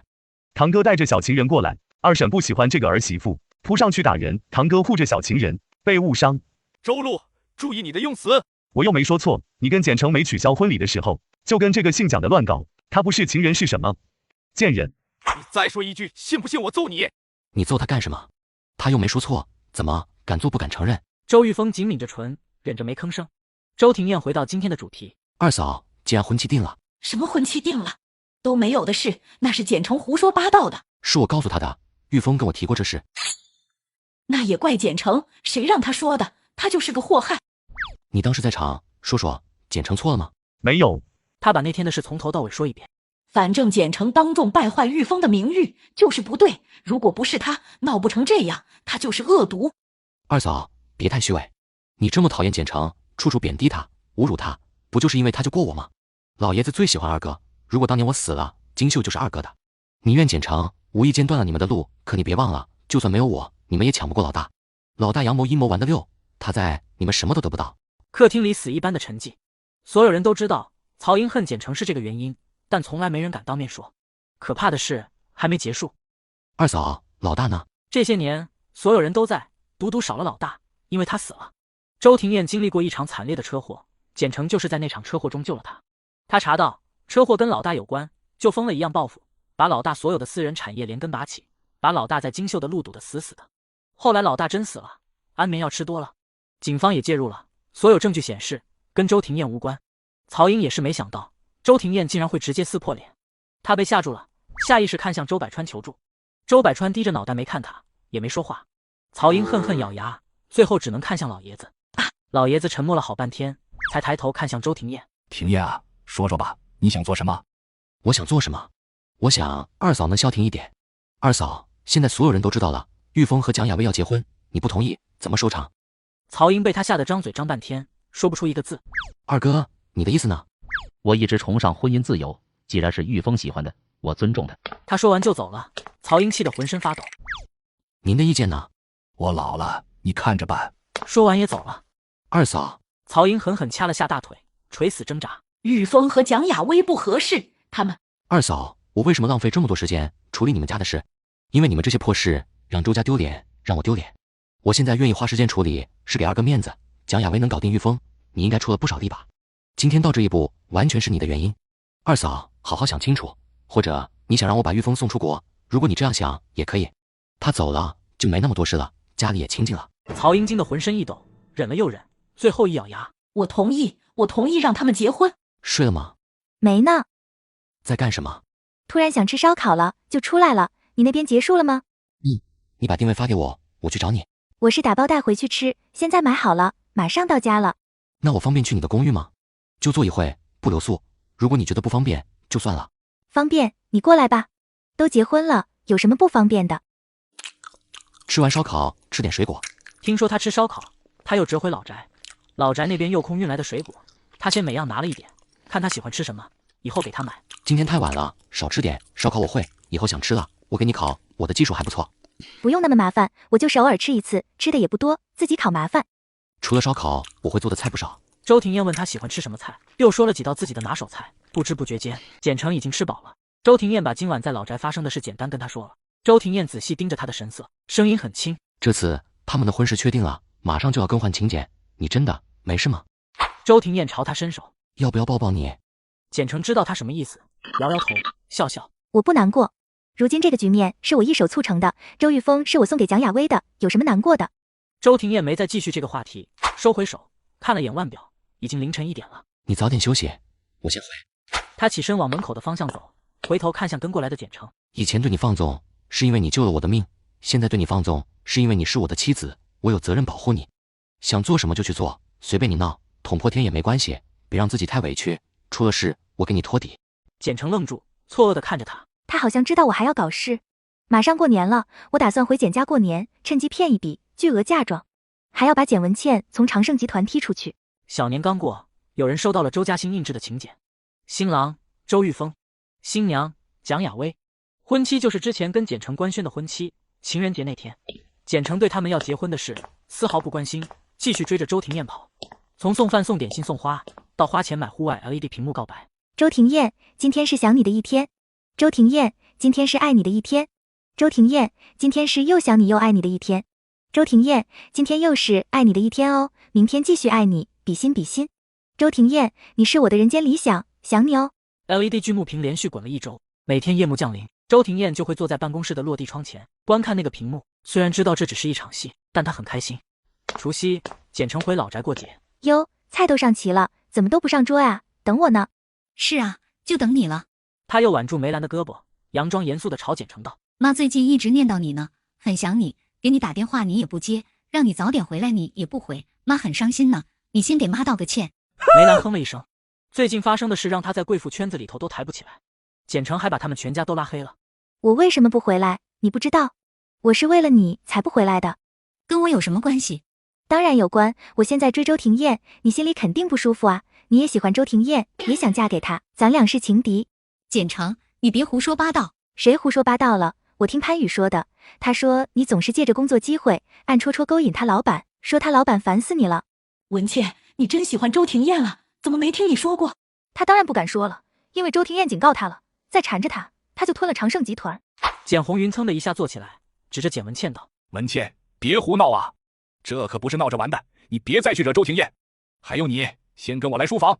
简成特意从梅兰跟前绕一下，凑到他耳边小声嘀咕一句，然后悠哉悠哉的上了楼。梅兰脸色骤变，愣在原地，目光在简佑辉和简文倩身上来来回回打量，感觉浑身的血液在翻腾。简成，你到底想干什么？追周庭燕啊，我还要嫁给他，他给你当女婿不好吗？你别再胡闹了，能拿下周玉峰就是你的本事了，周庭燕你攀不上。周玉峰和那个姓蒋的不是还没结婚吗？周庭燕欠你一个救命之恩，甭管你现在是不是真脑子坏了，你听爸的，赶紧去求求周庭燕，还有挽回的余地。周庭燕那样的男人，怎么可能看得上简成这样嚣张跋扈、一身毛病的傻丫头？就算简成用救命之恩要求她，她也不可能去。老简，咱俩赌一把，如果我能嫁给周庭燕，你给我9%的公司股份当嫁妆。给了你，你就有11%。你姐姐这些年为公司劳心劳力，才有10%，你半点贡献没有，胃口倒是不小。如果失败了，奶奶留给我的长怀路那座金山就归你了。简红云猛地一惊，忽地沉默了。那座金山的价值，比长盛9%的股份有价值多了。可他连周玉峰都拿不下，怎么可能有本事让周庭燕娶她？怎么年纪越大越婆婆妈妈的？你就说赌不赌吧，不赌我走了。你姐姐才10%，你如果11%就比她多了，这对她不公平。所以你是不愿意赌喽？行，等我嫁给周庭燕，我吹吹枕边风，让他砍了所有跟简家的合作，专门抢你们的项目。你敢？为什么不敢？你们不是一直说我心眼小的像针孔吗？我就小心眼，我就要比简文倩多。简红云看着他强盗行为，一咬牙答应了。如果文倩知道了，大不了我再给文倩。老简，别想着偷偷给简文倩补上，我念着你是我亲爹，没跟你狮子大开口。总之，你给他加，就得给我加，我是肯定要压简文倩一头的。你为什么总跟你姐比？你姐为公司牺牲了这么多，她应该比你多。养女比亲闺女的股份多，这话传出去，我脸往哪放啊？反正我得不到，我就毁掉。你答应，咱们就和和睦睦的处。老简，你说实话，简文倩到底是不是你的私生女啊？或者是梅女士的私生女？不然你们怎么把她当眼珠子疼？简称，你胡说八道什么？我确实是胡说，我早就偷偷做了亲子鉴定了，结果显示我确实是亲生的，简文倩确实是养女，所以偏心纯粹是因为他们脑子有病。简城，新年快乐！我的新年愿望是从现在开始，简城诸事顺遂，平安喜乐，事业蒸蒸日上，无灾无难，身体无恙。简城刚才来得太急，不小心扑进他怀里，此刻他大脑一片空白，想不出来词，只能把他的祝福也送给他。我的新年愿望是从现在开始，周庭燕诸事顺遂，平安喜乐，事业蒸蒸日上，无灾无难，身体无恙。新年礼物啊，对了，我也有礼物送给你，你等我一下，我上去拿。不着急，我还有句话。新的一年应该有新的开始，既然我们结婚了，以后就好好过日子，好不好？简城愣住，周庭燕没急着要答案。我的话你回去好好想想，或者你告诉我你想怎么过日子，我们商量着来。不着急，还有半个月就是周玉峰的婚礼，他婚礼后我们搬到婚房住，那时候再给我答应，好吗？这是他们第一次拥抱，真正意义上的拥抱。简城在他怀里，脑子有些空白。哦，时间飞逝，周玉峰和蒋亚薇的婚礼终于来了。据参加过的人说，婚礼挺无聊，挺搞笑的。周家这边来的基本都是小辈，周玉峰的母亲也没来。等了这么久，终于等到周玉峰要带蒋亚薇回老宅吃饭了。简城的表演秀最高潮部分要来了。大家好啊，有没有想我？我可想死你们了。简城，你好啊，大侄子。大侄子。此时此刻，所有周家人，包括周路在内，都觉得简城疯了。周路第一时间跑下去，抓住简城的胳膊往外拉。你是不是喝假酒了？臭小子，说话没大没小，我是你小沈，给我放尊重点。小沈，这个称呼一出来，所有人都明白了，这姑娘把自己带入周庭燕的老婆了。简城，你不要闹了，你别整天疯疯癫癫的，我已经结婚了。说完还一把搂住蒋亚薇，在她唇上亲了一下。看见了吗？我已经结婚了，我很爱我老婆。你再这么闹下去，完全没有任何意义，除了自取其辱。简城，给自己留点尊严，走吧。客厅里安静的可怕，众人的目光都紧紧盯着简城。他抬手在周玉峰脑门上打了一巴掌。你个臭小子，都跟你说几遍了，我脑子里就只有你小叔，根本就不记得你是哪根葱。以前的事，就算你说的天花乱坠，我一个字都不信。我现在是你小沈，跟你小叔领了结婚证的。众目睽睽下，他从口袋里拿出一个红本本，翻开。他拿得很有技巧，大拇指的指甲刚好按在数字12的一上面。看，是不是我和你小叔的脸？是不是我和你小叔的名字？2月10号领的证，正月初10。亲爱的大侄子，看清楚了吗？我跟你小叔是夫妻哦，合法的。周玉峰第一反应是假证。结婚证给我。不给，你的表情要吃人，你给我撕了怎么办？我不撕，我就看看是不是假证。法盲，办假证犯法，不知道吗？周玉峰额头青筋暴起，非要再看看结婚证，伸手就抢。手刚伸出去，就被人抓住手腕。你敢碰他一下，试试？周玉峰的手腕几乎被折断。小叔，那结婚证是假的，对不对？你不会娶她的，你怎么可能娶她呢？她之前是我未婚妻啊。是真的，我们确实领证了。这是我那本，要看吗？周玉峰突然就沉默了。小叔都自己承认了，怎么可能是假的？你买的礼物都在后备箱，让周路陪你去拿。他的戏演了前半场，后半场该他了。简城转身要走，突然想到什么，他双手搂住周庭燕的脖子，微微踮起脚尖，在他错愕的目光中，直接吻上她的唇。周庭燕喉结不断滚动，难得脑子一片空白。等意识到他在吻她时，简城已经离开她的唇，失落感瞬间席卷空白的大脑，怎么就吻几秒？好歹是第一次接吻。看见了吗？我有老公，我很爱我老公，你再没完没了跟我说那些莫名其妙的话，我让我老公揍你。说完，看都没敢看周廷艳，拽着一脸懵逼的周路出去了。所以你就是用救命之恩要求我小叔以身相许，其实你脑子没问题，你只是为了今天不尴尬。咱俩啥关系？这事你怎么不早点告诉我？你不信任我？不是不想告诉你，你不是去玩了吗？孟棠说你是失恋了，去疗伤，我就没烦你。后来你回来，我就想着等跟你小叔公开的时候在一起告诉你。我都不知道你什么时候恋爱的，你就失恋了，你也没告诉我，所以咱俩扯平，这是翻篇。行，扯平。你敢嫁给我小叔，你真勇，以后叫你简大勇得了。你不知道周家是什么情况，二审的厉害你领教过了，三审四审和小姑他们都不是省油的灯。省不了油就把灯砸了，谁怕谁啊？我记得听你说过，你三婶经常欺负你妈。周路没吭声，简成看着他不说话的意思，那就是还在欺负了。简成脱了外面那件大衣下车。你脱衣服干嘛？你不冷吗？你不懂，我刚才进去，他们只把我当成简成，我现在进去才是第一次以周廷艳老婆的身份跟他们见面，气势的足。有什么区别吗？当然，今晚属于周廷艳老婆的战场才开始呢。廷艳啊，你说说这到底是怎么回事？周廷艳按着简成给他的剧本解释领证的事。第一，简成是我的救命恩人，再加上年前持续1周的剧目屏表白，如果我不娶她，她很难收场，我不能置她于不顾，不然良心上过不去。第二，目前简成的未来大概有2种走向，一是他一辈子不清醒，那我就一辈子不能结婚，不然以他的精神状态可能会轻生也说不准。二是他清醒了，那时候周玉峰已经娶了情人，以简成从前对周玉峰的感情，他也大概率会出事。如果我不管他，他真出了事，那些想搞金秀的企业肯定会拿这件事大做文章，会影响金秀股市。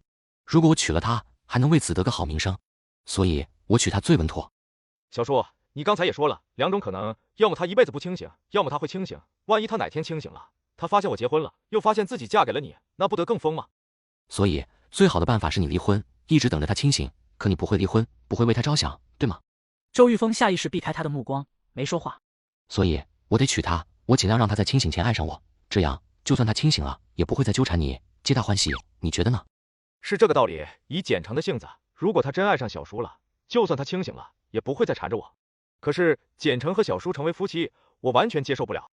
廷艳，这不像你，你要真不想娶，无论是简成的麻烦还是金秀的麻烦，你都有别的办法解决，没必要把自己搭进去。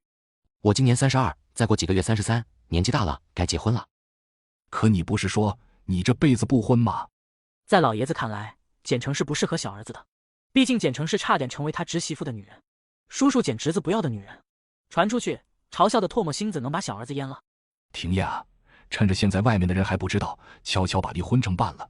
今天这事就当没发生。简成那边，我通知他父母把人接走。实在不行，让简家再送他出国，费用我来出。只要他走了，就什么事都没有了。怎么，怕我丢人？您当年都不怕，我怕什么？所以你娶简成就是为了气我？气你？想太多。我娶简成，只是因为我想娶，跟你没关系。我跟简成结婚，谁还有疑惑？老爷子都沉默，自然没人开口。突然，门口传来动静，紧接着就是清脆有节奏的高跟鞋声。周廷艳猜到是简成，也抬头看过去。这一看，呼吸骤然慢了半拍，脑子里只有一个想法：他穿旗袍真好看，以后要多给他买旗袍。怎么了？这是？我太好看了，都看呆了。周玉峰也是第一次见他穿旗袍，没忍住多瞧了2眼。蒋雅薇今天特意选了旗袍讨好婆婆，没想到跟简成撞衫了。哎呀，我才看见呢，玉峰媳妇也穿了件旗袍呢。简成啊，你说还真是巧了呢，你们俩的眼光真的很像呢，喜欢的都一样。潜台词是，你俩喜欢的衣服一样，喜欢的男人也一样。听见叶启的话，周廷艳要开口时，简成拽住了他胳膊。女人的战场，男人靠边站。这个人总欺负周路的妈妈，之前还阴阳怪气的利用我恶心曹英，致使曹英越来越厌恶我。我正愁没机会收拾他，他自己把脑袋送过来了，那就别怪我不客气了。在场的谁都听出了叶启的话外音，老爷子懒得管这种闹心小事，去了餐厅。我让周宁拿件衣服给你。周玉峰只是觉得简成穿旗袍确实比蒋雅薇好看，他只是怕蒋雅薇尴尬，而蒋雅薇因为他这话差点窒息。所以在他心里，简成比我好看，对吗？但我要是不换，就得一直被简成压着。我听你的。三嫂，你不会是更年期了吧？你说什么？更年期？是啊，三嫂刚才说才看见周玉峰媳妇也穿了件旗袍，可他媳妇中午就来了，三嫂跟他聊一下午，怎么可能才看见？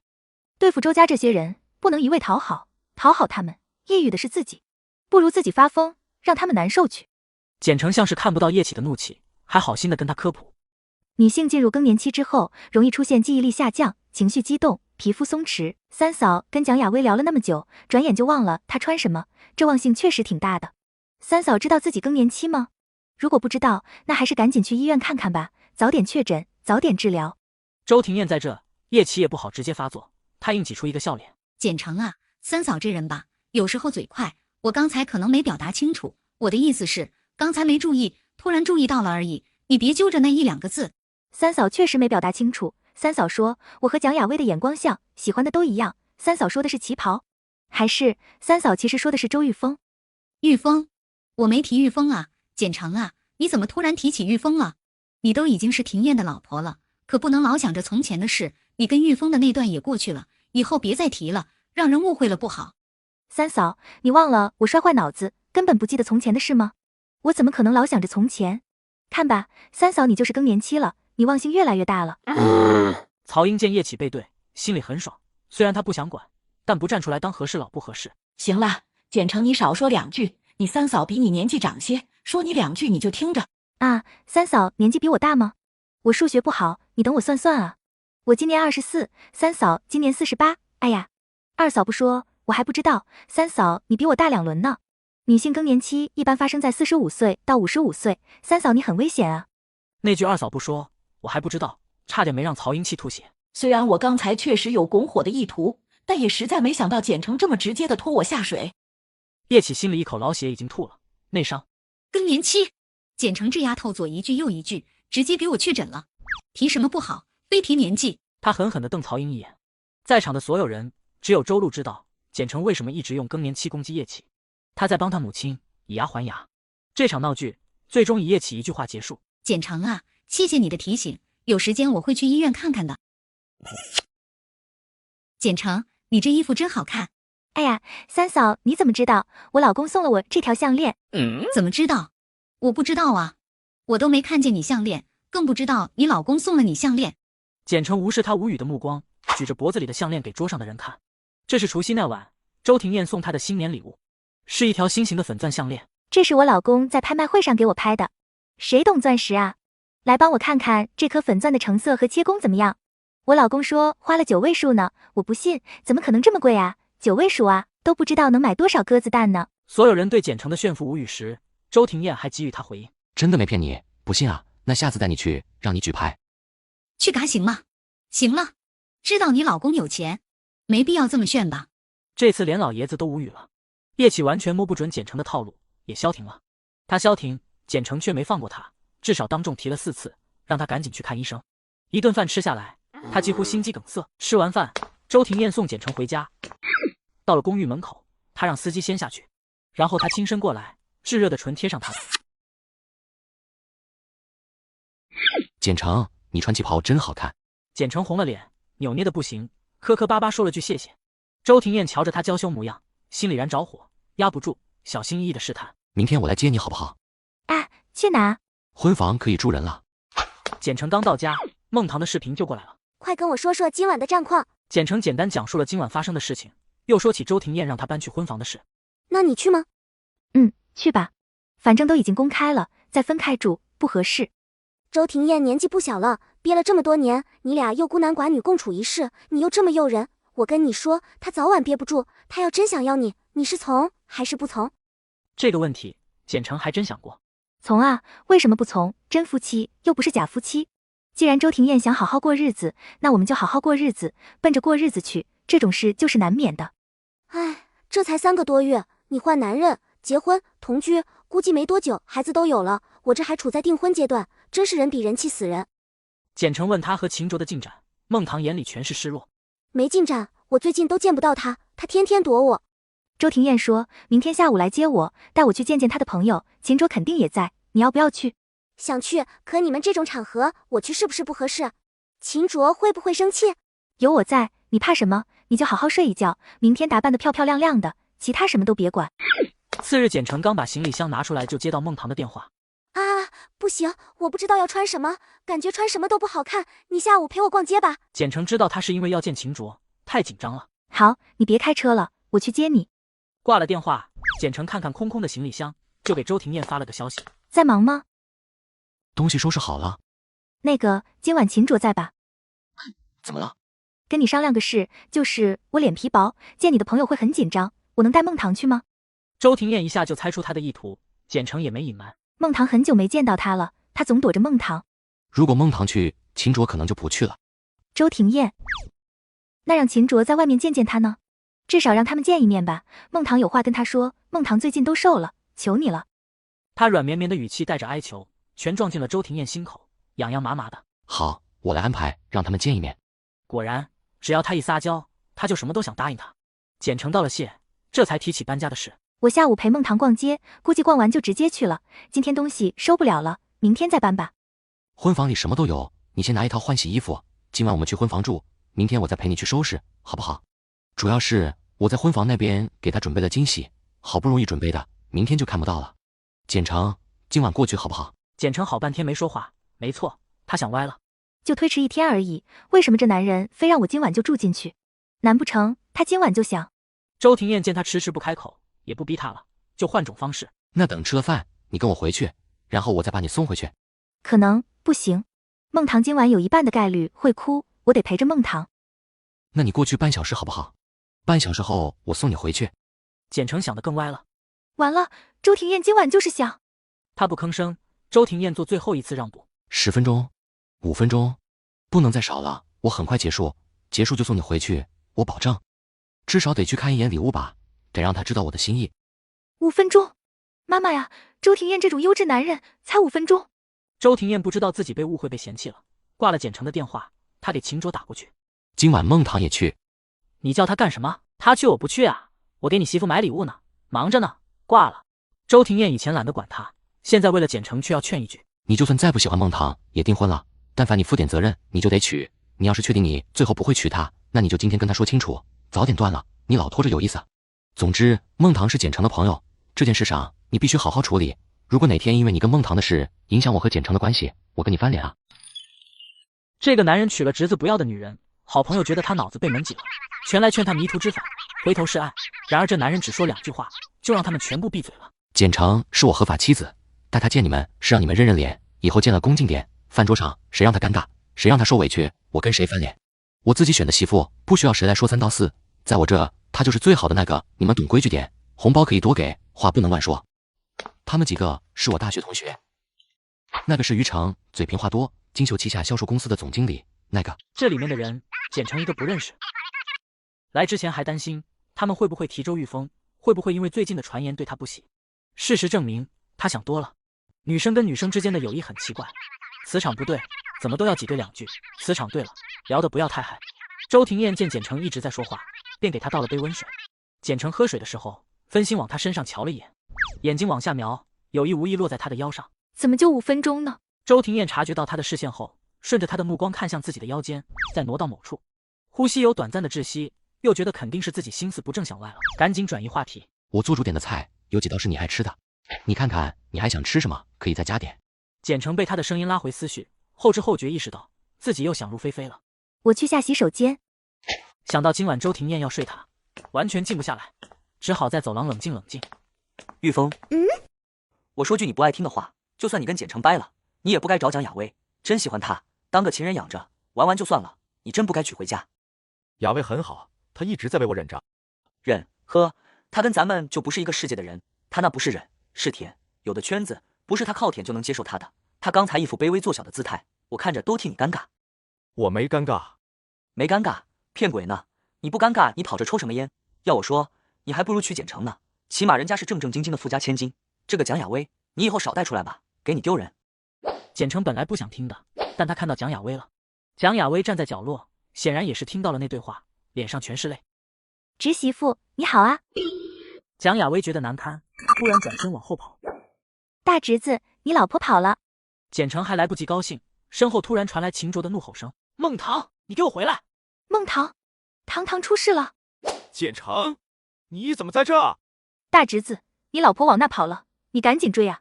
周玉峰朝后看了一眼，没去追，反而质问简城：“你跟我小叔到底怎么回事？”周玉峰手拿开，你先去找孟棠，他往门口的方向跑了。周玉峰，我是不是跟你说过不要碰他？听不懂我的话，还是听懂了，故意跟我作对？不是，小叔，你别误会，我就是找简城问件事。简城？简城是谁？小沈。你也知道他是你小沈，以后有事说事，不要碰他。今天幸亏是我看见了，我相信他。如果是别人呢？看见你拉着他，被造谣的也是他。你不要脸没关系，你小沈的脸很重要。这是最后一次，如果你再对他动手动脚，你试试。小叔，你到底为什么娶简城？你其实有办法解决所有麻烦的，根本不用娶她。你想要个什么样的答案？当然是能说服我的答案。能说服你的答案，倒是真有一个。昨晚你爷爷说了句，你娶简城就是为了气我，这话你还记得吗？回去问问你父亲，或者问问你母亲，或者你爷爷，问问他们，这句话到底是什么意思？问清楚了，你想要的答案就得到了。你能不能别无理取闹？怎么了？橙子，他们欺负我，我不要跟那个女人道歉，我不道歉，我没错。好，不道歉，我们不道歉，你没错。秦卓心情烦闷，从口袋里摸出烟盒，表示自己去抽根烟。你出去大概5分钟左右，秦卓就进包厢了，他把米珊带进去了。他还没讲完，简城已经知道全部过程了。是于成的老婆江静给他发来微信，秦卓把他前女友带来了，就是那个米珊。秦卓说这家餐厅的老板就是米珊，我们这个包厢就是米珊给留的。他说他来的时候门口碰到米珊了，米珊想过来打个招呼，就跟过来了，不是特意带来的。不是特意也不行啊，别说小梦啊，我当时都想给秦卓一锤子。明知道这是前女友的店，你还特意定在这，不吃能死啊，气死我了。小梦应该是怪难受的，说出去找你。他刚走，米珊就说他有其他朋友来了，他得去接待，喝了杯酒也走了，谁也不知道外面发生了什么。小梦出去没多久就回来了，脸色特别难看。米珊也跟着进来了，嘴里一直说对不起。小梦没理他，拿着包要走，米珊就去拉他，小梦就推了他一下，他直接趴餐桌上了，摔得挺惨，脸还被划破了。PS 我觉得那一摔有演的成分。秦卓让小梦道歉，小梦啥也不解释，就说自己没错，拿着包就往外跑。整件事的脉络清晰后，简城拉起孟棠往回走。我不回去，我想回家了。怕什么？他不是爱演戏吗？巧了不是，我这段时间演戏也演出瘾了，我去跟他飙下演技。两面三刀的新金女假摔嫁祸给我闺蜜，想挑拨闺蜜和她未婚夫的关系。风名在外的我只用一招就揭露她的小心机。接上集，周庭燕找到秦卓，你这副模样还挺可怜，我都不忍心揍你了，但是你还得让我打2拳，不然我跟简城不好交代。见色忘友？谁见色忘友？早知道这里是你前女友的店，我根本不会选在这里。今晚是我组的局，简城肯定以为我是知情的，现在怕是已经怨我了。是，我知道这是米珊的店，但我推荐这里，真的只是因为这里的菜好吃。而且米珊说她这2天不在江鱼。所以孟棠出了包厢后发生什么了？米珊这店是我帮她开的，她一直想还钱，我没要。她今天看见孟棠在，就想把钱给孟棠。孟棠听说我出的钱，生气了。你出钱？你别告诉我，你跟那个米珊还没断干净？怎么可能？我有底线，前一个分干净才会找下一个。你是例外，这么多年一个女人都没有，私下也不玩，32了都，老处男一个，初吻都还在。初吻不在了，简城昨晚亲我了。32了才被亲一下，又不是多光荣的事，也值得显摆。周庭燕的手机响了几下，是简城发来的消息。我不知道米珊对秦卓多重要，但是他欺负孟棠就不行。我给你汇报一下，我现在要去欺负米珊，你拦不住我，除非你把我打晕了抬走。周庭燕，今晚是你组的局，米珊是餐厅老板这事，如果你提前不知情，我不怪你；如果你提前就知道，我要跟你冷战1个月，因为我很生气，不想跟你说话。还有秦卓，没这么欺负人的，就算不喜欢孟棠，也没必要这么侮辱他。知道未婚妻在包厢，还带前女友过去打招呼，他又不是不知道，孟棠一直很介意米珊，我不想跟他说话，你帮我问问他，是不是真不想娶孟棠？如果是，我一定说服孟棠跟他退，一定让孟棠离他远远的。如果你站我这边，就半小时后过来；如果你站秦卓，我们就从今晚冷战。周庭燕眼睛一直盯着冷战1个月，我很生气，不想跟你说话。这几句话，突然站起来，手握成拳，直接朝秦卓脸上挥过去。操，老周你干嘛？你把简城惹生气了，我得揍你，给他出气。米珊，好久不见啊，还记得我吗？之前简城因为周玉峰心情正不好时，这女人一直在挑衅孟棠，火气没压住，跟他打了一架。简小姐，好久不见。我现在是周庭燕的老婆，请叫我周太太。周太太，我有点事想问你，咱们出去说。这里就是你拦住孟棠的地方吧？这地方的监控肯定坏了吧？你想干什么？简成开始撸袖子，在他转身离开时，扑上去抓住他的头发，笑容甚脸。就你会胡说八道，就你会编故事是吧？我跟你说，你这套幼稚的手段，老娘高中那会儿就见过了。周庭燕按着简成说的时间，带着秦卓他们过来时，简成和米山刚打架结束，两人都躺在地上喘气，惨不忍睹。因为简成害怕直接揍米山，惹恼秦卓，牵连孟棠，所以他伤得比米山重。周庭燕克制着情绪，快步跑过去，小心翼翼地把他抱进怀里。疼吗？没事。他确实没事，有事的是米山，因为他刚才一只手拽着米山头发，另一只手全往米山身上招呼，全是内伤。秦卓，怎么回事？米山正要开口，孟棠冲到米山面前，狠狠甩了他一个巴掌，抬手要扇第二下时，手腕被秦卓抓住。你还护着他？不是，先听听怎么回事。我来说吧。一开口，伤口的血顺势流下来。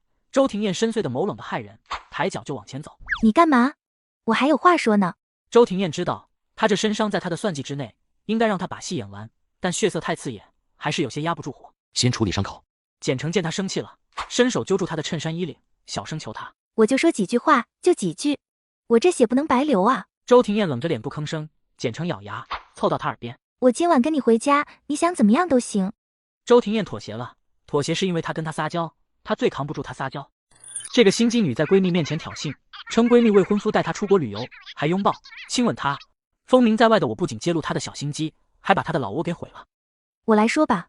简成指着左边，示意去那边，因为那边来看热闹的客人多。这是餐厅的老板米老板，他是我闺蜜未婚夫的朋友，今天我们过来吃饭，他主动来包厢敬酒，这本来是件好事，但是米老板特意提了一件事，他说他开这个餐厅是我闺蜜未婚夫给他的钱，不让还的那种。我闺蜜识大体，给未婚夫留脸面，没闹，只是跑出去了，他未婚夫追出去了，刚才在大门口，小两口吵架，应该有朋友看到了吧？那傻丫头哭了半小时，我劝她，我说可能是有什么误会，她也愿意听听米老板的解释，所以我就带她回包厢了，然后叫来了米老板。我问他为什么提钱的事，你们猜他说什么？他说他和我闺蜜未婚夫是真爱。简成，你别胡说八道，米山不可能这么说。秦卓，你再凶他一下试试。我胡说八道？你过年的时候去旅游了吧？和米山一起去的，他给我看了你们旅游的照片，你们拥抱接吻。不可能！秦卓这次的声音比刚才还大了些。他确实去旅游了，但他跟米山是在路上偶遇的，他顶多在他爬山崴脚的时候扶了他一下，怎么可能接吻？嗓门大了不起啊！他确实给我看了那些照片。没有，我没给他看照片。他是给孟棠看的，而且照片已经删了，他吃准了孟棠不会说。你手机里肯定有照片，如果没有，就是你删了。照片删了也没用，我记脑子里了。你们拥抱的那张照片，你穿的是灰色登山服，灰色帽子，黑色鞋子，他穿的是蓝色运动服。简成自然没见过照片，是他特意问孟棠的。然后简成双手搂住周庭燕的脖子。听说这餐厅的主题是爱情，原来老板崇尚的爱情是破坏人家感情抢来的。这三观不正的餐厅，只有三观不正的人才会吃。老公，我们三观正，我们走。众人一脸懵，觉得自己是不是也应该走，不然就是三观不正。看完全程的江静，只想朝简成喊一声牛逼。我最初以为简成把米山喊出去，只是想帮孟棠出口气，最多把米山打一顿，没想到简成自己挨打，顺便揭露米山的罪行，又借力挑拨了秦卓和米山。最后毁店，毕竟餐厅的钱是秦卓给的，只要这家店存在，孟棠心里总归是不舒服的。米山呐米山，简成风名在外，你说你惹他干嘛？简成，你等一下，让开。对不起。简成的目光越过他，看向他身后跟来的米山和孟棠，眼珠一转，抬头看向周庭燕。我们是去医院吗？是，你的伤口得处理，不会让你留疤。米山也受伤了呢，他也得去医院，让他跟我们一起吧。我受伤的时候需要闺蜜陪着，孟棠得跟着。我还有话要问秦卓，他也得跟着。不能开你的车，米山这样三观不正的人不能坐，晦气。但是需要你开车，秦卓未婚妻和疑似情人的前女友都在车上，他肯定没有心思开车。10分钟后，周庭燕开着秦卓的车，秦卓坐在副驾驶，后排坐着3个人，从左到右，孟棠、简成、米山。这样的位置是简成安排的。秦卓当时是拒绝上车的，结果被周庭燕一脚踹进副驾驶了。秦卓哥，你刚才给我道歉，我不接受，因为我这伤不是你打的，我一向恩怨分明，谁打的谁道歉。周太太，对不起。我接受你的道歉，你也别觉得委屈，要不是你让我看那些照片，我也不会打你，咱俩也闹不成这样。我没有给你看照片，你没有吗？那见鬼了！我记得我们打架的那个地方有监控，我看到监控的位置了，反正我心里没鬼，你老板要是心里也没鬼，把监控拿出来就行了。米山自然是拿不出监控，他在追上孟棠说那些话之前，就让人把那块的监控关了。米山恨不能掐死简成，给他捅那么大窟窿就罢了。本来他都想好怎么跟秦卓解释了，谁知道这疯女人竟然又把他拉上车了，他连单独跟秦卓说话的机会都没有。米山的沉默让秦卓的脸色越来越难看，他明白了简成的暗示，也看出了米山的心虚。秦卓哥，堂堂说非常相信你的人品，说你绝对不可能在婚约期间劈腿，我觉得你也不像渣男，所以你到底有没有亲米山？我没有。米山总算知道简成这个疯女人为什么非拉他上来了，当着秦卓的面利用他对监控的不可说，逼他默认照片的事，当着他的面让秦卓亲口说出没有吻他，让他尴尬，顺便解决秦卓和孟棠的误会。哦，所以照片是 P 的吗？米山不想搭理他，现在说什么都晚了，偏偏简成还没完。我就说那张照片像 P 的，米山啊，咱俩也算不打不相识，我其实是摄影师，以后啊，你再想 P 这种照片，你找我，我给你打5折。不是我自夸，我的 P 照技术那是一绝。接下来的20分钟，简成对他的 P 照技术侃侃而谈，车里全是他的声音。周庭燕时不时从后视镜看他一眼，脸上全是纵容。秦卓和孟棠各自看向窗外，思绪不知道跑到哪里去。唯独米山，简成全程靠在他身上，他被迫听完了他的话，耳朵都要炸了。要不是周庭燕在这，他早开枪骂人了。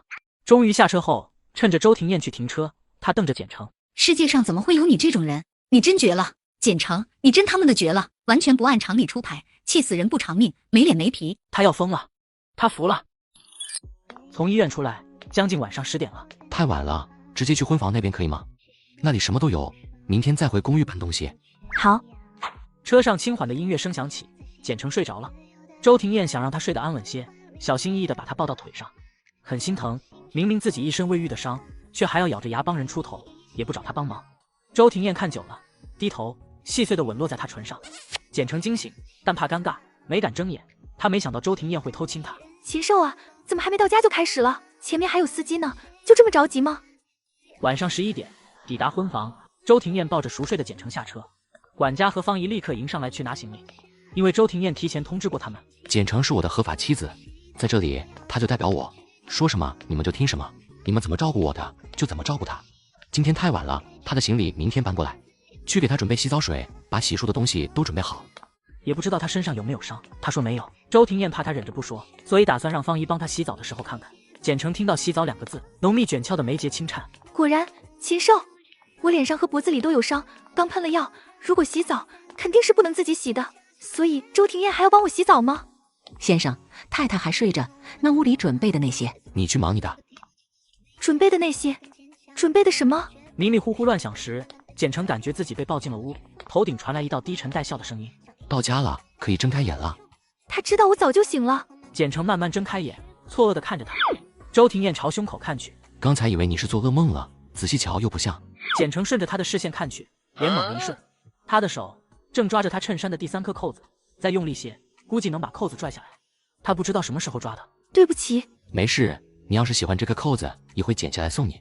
周庭燕亲他唇的时候，就发现他醒了，因为那时候他的手突然抓住了他的扣子，只是偷亲突然被发现，他还挺尴尬的，想着怎么解释时，发现他一直没睁开眼，他就没点破。现在到家了，该醒了。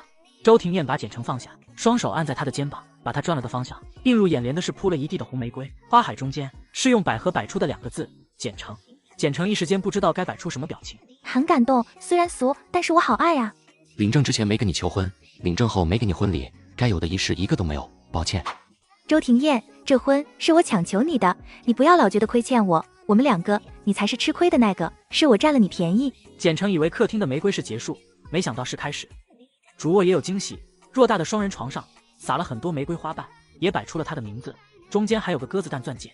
墙角堆着10几个盒子，每个盒子上都绑了玫瑰。周庭燕说是礼物，让他有时间的时候一个个拆。俗气，俗的我好爱。所有的惊喜展示完，周庭燕带着简成去了餐厅。周庭燕，谢谢你，我很喜欢。他诚恳的道谢，周庭燕心里却明白，他只是客气一下，他心里还没有他。他也没想通过今晚就在他心里占据一个位置，慢慢来，积少成多，总有一天他能感受到他的用心。吃完饭，周庭燕让方姨帮简成洗澡，自己在隔壁的客房洗了澡。洗完澡出来，正好看见从主卧出来的方姨。怎么样？除了露在外面的，太太身上没有其他伤，我刚才帮她洗澡的时候都避开伤口了。听到没有其他伤，周庭燕松了口气。又给简成热了杯牛奶拿过去。进来。周庭燕一开门就看见简成灌了大半杯红酒，她脸色微变。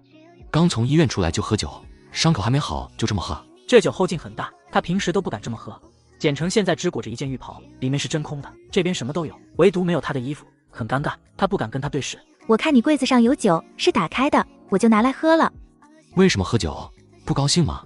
这要怎么说？说我酒壮怂人胆。简成磨磨唧唧，不知道该怎么说。周庭燕也不逼他，直接把人打横抱起，放到床上，弯腰去扯被子。简成见他的脸越来越近，以为他要亲他。你把灯关了。周庭燕想说给他盖好被子再关灯，低头瞧见他涨红紧张的脸，不知道他怎么了，但还是听话的把灯关了。周庭燕脖子突然被人搂住，紧接着柔滑婀娜的身体贴上来，她整个人僵住，等回过神，手已经把怀里的人抱住。身体有了知觉后，她开始难受，最后的理智让她按住了简成的肩膀，稍稍把人推离。简成，这种事不着急。简成这会儿酒劲上来，胆子也大，心里话全说出来。不着急，你下午的时候非让我今天过来了，又是玫瑰又是礼物，下面的玫瑰是补求婚仪式，床上的是补洞房花烛吧？快点吧，我都喝了酒壮胆了，反正你也就5分钟，早点结束，我好困哦。反正就5分钟，你这话是什么意思啊？就是你5分钟就能结束啊。这他妈的到底是谁在造谣？他听谁说的？为什么会聊到这个话题？为什么要造谣？为什么要这么羞辱我？周庭燕这辈子就没骂过脏话，她以为自己不会骂脏话，她气得胃疼，刚才被简成撩起的火已经熄灭了。简成，你听谁说的？简成没搭理他，还在笨拙地解他睡袍的带子，解半天没解开。好难解呀，你就往那一躺，也不知道帮忙。他嘴里一直在嘀咕，碎碎念不停。周庭燕听得头皮发麻，抓住他的手，阻止他的动作，结果腰带被勾住，倒是直接扯开了。简成直勾勾地盯着，眼珠子都不带挪一下。好想摸。周庭燕愣了下，在简成要摸过来时，手臂滑至他腰间，抱着他一个翻转，直接把人按怀里了。你干嘛呀？简成，你饶了我，再乱动我就控制不住了。周庭燕抱着他，安静地躺了一会，然后让方姨熬了解酒汤端上来。简成被他喂着喝下解酒汤。时间太晚了，他打算去隔壁睡。起身的时候，简成拉住他的手。你今天真不做了吗？等你的伤好了。今天是补给你的仪式，好不容易准备的，我想让你看一眼。只是孟棠从包厢跑出去的时候，我觉得今晚你肯定不会跟我回来了，所以打电话取消了无人机表演。所以你从什么时候准备的？无人机是大工程啊。领证的第2天就开始想了。你说等周玉峰结婚后就公开就同居，所以我一直为这天准备着。今天过后是我们新生活的开启。简成听他说到新生活，盯着他的俊脸看了一会，做了个决定。周庭燕，新的开始应该有新的起点。周庭燕，我可以的。理智告诉周庭燕，他还有伤，得克制。可抓在睡袍的白皙玉手撕破了他的理智。这一夜来得完全猝不及防。这个女人故意打破老爷子视若珍宝的花瓶，联合老公嫁祸给堂弟，害堂弟被老爷子打得半嘎不活。简成，你能来老宅一趟吗？小鹿和玉峰打起来了，他爷爷要打死他，你能来救救他吗？我不知道怎么办了。挂了电话，简成随便在衣柜找了一套周庭燕的衣服穿上，连早饭都没顾上吃，直接去了老宅。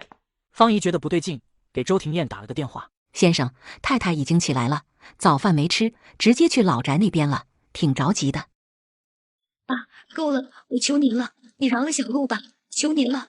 老五媳妇，小鹿做错了事，受罚是应该的，更何况他打碎的是爸最喜欢的那个花瓶啊。你认不认？不认。老爷子被他强硬的态度激怒，手里的拐杖不停歇地往他后背招呼。郭路狠狠咬着牙，一声不吭，幽暗的目光扫了眼沙发上的周玉峰。周玉峰始终低着头，他不敢看周路，是他害了周路。原来今天早上周路妈妈煲了汤，正好他和蒋雅薇来得及，没吃早饭，他便让蒋雅薇去盛2碗。周路不让。你是我哥，你喝可以。蒋雅薇算什么东西？我妈辛辛苦苦煲的汤，她一个狼心狗肺的玩意喝个屁。周路，给雅薇道歉。周路不肯，反倒蒋雅薇温声细语的跟周路道歉。周路非但不领情，还骂蒋雅薇假模假样。于是他跟周路打起来了。蒋雅薇欠债的时候，自己搬到桌子打碎了那个花瓶。但爷爷问的时候，蒋雅薇拉着他的手瑟瑟发抖，眼睛还一直往周路身上看。跟关清柔不对付的叶琪见状，也补了一刀。周路，你怎么这么不小心啊？我也看见了，是你打碎的。哥，你知道不是我。当时所有人的目光都在他身上。爷爷，小鹿是不小心的。老爷子震怒，有3个人说是周路不小心打碎的，周路硬是不承认，老爷子就恼了，非要打得他承认。周玉峰知道他和周路再也回不到从前了，但是他不能不帮雅薇，本来母亲就不喜欢他，如果再捅这么大篓子，那雅薇今后在周家的日子简直寸步难行。哟，都在呢，大家早上好啊。来了，这小祖宗终于来了。哎呀，周路你好惨啊，你这是犯了天条了吗？老爷子没想到简城会过来。自从知道小儿子跟简城领了结婚证后，他一看见简城就头痛，烦得很。但小儿子跟他把话摊开讲了。对简城，我不指望您多喜欢，但是您不能打他，不能骂他，不能凶他，他救我一命。现在周家我说了算，所以他在周家就能横着走。他胆子小，您要是敢让他受一点委屈，我不会让他再踏进这里一步。当然，我也不会再来。简城胆子小，这话他是怎么说出口的？我就没见过哪个女孩子比简城胆子更大的。威胁，绝对是威胁。可惜他不能不听，他怕他以后真不来了。所以，即便老爷子万分痛恨简城这个把周家搅成一锅粥的疯丫头，也不能冲他发火。简城啊，你脸上的伤怎么回事？跟人打架没打过。爸，您为什么打周路啊？他做错了事。老爷子心神疲惫，看了钟管家一眼，钟管家这才放心的把整件事说一遍。简城沉默了会，突然朝老爷子道：爸，我有办法证明花瓶不是周路打碎的，您能让人先给周路上药吗？老爷子点头，关清柔立马去给儿子上药。你要怎么证明？我还真没办法证明。关清柔在电话里说，她怀疑是蒋雅薇，因为她离得近。但是玉峰夫妇和三嫂一口咬定是周路，最重要的是那个花瓶是周庭燕母亲留下的，老爷子一直惜若珍宝。既然没办法洗清周路，那我就把水搅浑，谁也别想干净。爸，我刚才听明白了，现在的情况是周玉峰、蒋雅薇和三嫂都说是周路把花瓶打碎的，他们有证据吗？你说你看见了，证据呢？空口无凭，你把证据拿出来。我们3个人看见了，还不够吗？蒋雅薇现在已经后悔了，那花瓶是他故意打碎的。他最近的精神压力太大了，周路又当着周玉峰的面骂他狼心狗肺的玩意，他脑子一热就伸手了。你们3个看见了就能给周路定罪了？你们搞笑呢？蒋雅薇，我怀疑是你打碎了花瓶，故意诬陷周路，因为你的动机很大。他说你狼心狗肺，你记恨在心要报复。周玉峰，我怀疑你是帮凶，因为蒋雅薇是你老婆，所以你包庇。三嫂，你更年期可能看错了。他这是看见了，猜这么准？更年期，又来。爸，他们3个都有可能冤枉周路，所以他们的话不能信，除非他们拿出实实在在的证据。老爷子沉默，没说话。简城，你一直让玉峰他们拿证据，可周路也没有证据证明自己的清白。二嫂，是他们先诬陷的周路，应该是他们拿出证据证明自己是对的。周路是被冤枉的，不需要自证。就你这逻辑，怎么管家的？要是二嫂实在觉得不公平，报警吧，报警最公平。简城，叫小沈。小沈，这是周家的私事，报了警传出去不好，被人看笑话。是啊，小沈，没必要闹得人尽皆知，你要为周家想想。简城啊，周路已经挨了打了，这事就到此为止吧，你也别闹了，你还受着伤呢，赶紧回家休息吧。老爷子依旧沉默，他刚要开口，身后突然传来周庭燕不冷不淡的声音：简城，过来。没有了，你老公是嘎了吗？嘎了？没有啊，我老公没嘎。简城，过来。你怎么来了？有事不知道给我打电话，乱跑什么？方姨说你去公司了，我想着你这么早就去了，肯定有重要的事，就没打扰你。我好累啊，又累又困。周玉峰瞧着这一幕，神色复杂，心里说不出的滋味。要不是有一丝理智尚存，他恨不能冲过去分开他们。周庭燕微微弯身，把简城打横抱起，直接转身往外走，完全没有搭理里面那些人的意思。叶启见状，冲他喊了一声：庭燕啊，你妈留下的那个双色花瓶被周路打碎了。不是周路，他们说看见了，但都没有证据。周庭燕应了他一声，没再多言，目光移向老爷子。老爷子也正往他这边看，两人目光对上。周庭燕脸色无波澜。人活着的时候不珍惜，嘎了你搞这一套深情给谁看？一个花瓶比得过人命重要。那个花瓶并不是我妈最喜欢的，是你觉得她喜欢而已。她活着的时候，你就总喜欢把自己的意愿强加给她，她嘎了，你还不放过她？老爷子身体颤抖，颓然地坐在沙发上，想说什么又不知说什么。周庭燕看向周路，是不是你打碎的不重要，既然是你挨了这顿打，周路，这功我给你记上。酒吧当个副业玩玩可以，不能当主业，你也不小了，该稳当一些。等你的伤养好了，来集团找我，投资2部经理的位置给你。这话犹如一声惊雷，劈得众人内外皆焦。我这是因祸得福了。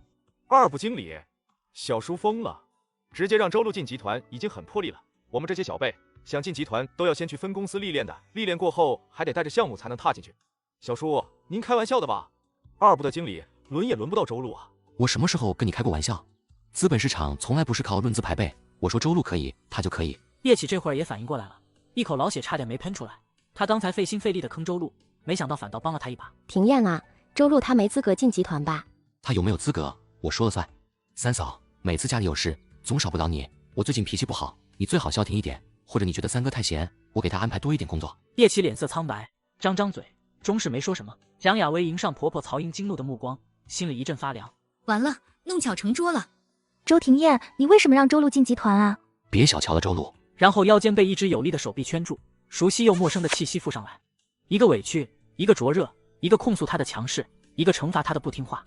知道周璐出事，就没想过给我打电话。他执着于这个问题，从昨晚见到他脸上的伤时，他就一直压着火。可他脾气太好似乎不行，他不长记性。昨晚是孟棠，今早是周璐，他完完全全没考虑过自己，更没考虑过他这个老公。他是摆什么？孟棠是你闺蜜，你不想我插手，我可以理解。周璐呢？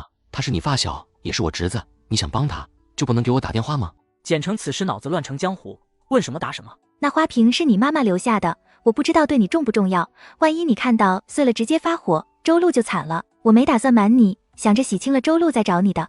孟棠和周璐对你这么重要吗？对，很重要。你心里还有谁重要？活着的吗？孟棠、周璐，我小姨，我表哥。没有了。周庭燕等了半天，等来一句没有了。没有了？你老公是嘎了吗？嘎了？没有啊，我老公没嘎。没嘎，但是不重要。周庭燕心塞。没良心的，4个人我都没上榜，哪怕把我排在最后一个呢？简成，你没良心。幸亏他没养狗，如果他养条狗，我岂不是连狗都不如？两人回到华春府后，周庭燕没再离开，陪简成吃了饭，就抱着他回卧室补觉了。一觉醒来已经是下午5点。你不是很忙吗？怎么还没走啊？你昨晚把脸伤着的时候，我就把今天的工作全往后推了。今天没事，可以一直陪你。那早上方毅说你去公司了呀？早上不是去公司，是去医院了。秦卓昨晚被孟棠打进医院了。心机女故意摔倒诬陷女子，未婚夫不分青红皂白就让她道歉，女子伤心透顶，决定解除婚约。孟棠，照片是假的。我虽然不喜欢你，但也没做过对不起你的事。我跟米山虽然做不成恋人，但没办法完全割舍。我欠米山的，他有事我不能不管他，可能得管一辈子。你欠米山什么？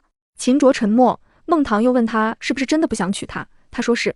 好，那就解除婚约。此时江边的风真的很冷，冷到吹散他做了很多年的梦。他不想坐他的车回去，秦卓非要送他回去，他挣脱不开他的手，就用高跟鞋踩他，1下、2下、3下，还不够，就拿包打他，打完就跑。他一瘸一拐的追过来，很不幸被车撞上了。医生不让你乱动，你想干什么？你跟我说，我帮你。秦卓身上哪都疼，稍微动一下就头晕眼花。洗手间。你等着。5分钟后，孟棠拿着尿壶进来了。老子就是憋死也不用这玩意，你把这鬼东西拿走，我不需要。你放心，我不看你，不占你便宜。没等秦卓拒绝，他闭上眼，拿着尿壶的手往前一伸，另一只手直接掀开他的被子。操！最后他屈服于生理，因为实在憋不住了。该嘎的周庭燕，2点的时候就给他打电话让他赶紧过来，消息都发了800条，现在都快6点了，人影都没见。我在这丢人，那狗男人就知道抱着媳妇睡觉，重色轻友的家伙，有媳妇了不起啊？有本事永远别过来，我要跟他绝交。秦卓在骂骂咧咧中完事，孟棠听见声音停了，就转过身，四目相对，再同时往下看看。病房里诡异的安静了几秒钟后，孟棠晃晃手里的东西，镇定道：我去处理这个，你好好休息。简成跟周庭燕过来时，正好瞧见满脸通红的孟棠。棠，孟棠看到简成，拉着他就跑。我晚上还没吃饭，你陪我去。两人来到一家面馆，等餐的时候，孟棠跟简成讲了刚才的事。我真不是故意的，我当时听到没声音了，就转身了，他还没来得及提裤子，烦死了，真的烦死了。没事，秦卓应该比你更尴尬，他现在应该在撞墙。见孟棠还是羞愤，简成直接转移话题。所以你昨晚跟秦卓怎么聊的？怎么聊医院来了？孟棠又说了昨晚发生的事。你真要解除婚约？那你以后有什么打算？我想辞职了。他现在在秦卓的公司上班，秦卓没公开他们的关系，他是个新人，在公司天天加班。以前为了秦卓可以受委屈，现在要取消婚约了，不太想忍了。不想忍就不忍了。你明天就写辞职信，扔秦卓脸上，一点点工资还天天加班，破工作谁爱干谁去。孟棠还在纠结的时候，简成提了周璐。这么多年，他一直努力当个闲散富二代，不争不抢。他其实很聪明的，只是他为了父母一直在藏拙。可是今天周庭燕让他到集团去上班，他终于不用浑浑噩噩的闲散余生了。以后的周璐会越来越好。棠，以前呢，周璐困于父母，我困于周玉峰，你困于秦卓。现在周璐要去追求她的梦想了，我们也要好好活，为自己活。之前那个工作室，我浑浑噩噩，没用心。最近我在重新找地方了，我要重新开始，我缺个伙伴，你要来吗？回去我就写辞职信砸秦卓脸上。病房里，周庭燕进来半小时，秦卓骂了她30分钟。你为什么不接我电话？为什么不回我消息？为什么不早点来？你有事的时候，我哪次不是第一时间冲过去？你呢？我都快嘎了，你竟然在家搂媳妇睡觉！你知道我刚才多尴尬吗？老子这辈子第一次用尿壶这鬼东西，还是一个女人拿着，你知道她眼睛盯着。靠，周庭燕，我恨你，老子要跟你绝交！秦卓把刚才的奇耻大辱全发泄在周庭燕身上，周庭燕一直没打断他，任他发泄，他不爽就乱找茬，指着周庭燕的衣服吐槽：你穿的什么玩意？毛衣配运动裤，人模狗样的禽兽！简城早上穿过的，他没衣服穿就穿了我的。简城就穿了一会儿，夫妻之间换个衣服穿怎么了？哦，你没老婆，你不懂这个乐趣。真是活久见，有一天他竟然能吃到周庭燕喂的狗粮，谁敢信？你之所以这么生气，就是不知道以后怎么面对孟棠。其实这事你倒也不用担心，等你出院了，估计你也见不到他了。什么意思啊？你以前再怎么冷落孟棠，他都没放弃你，这次你几乎没怎么劝，他就主动找你谈了，说明昨晚米山的事真让他伤心了。你觉得解除婚约后他会辞职，会躲着我？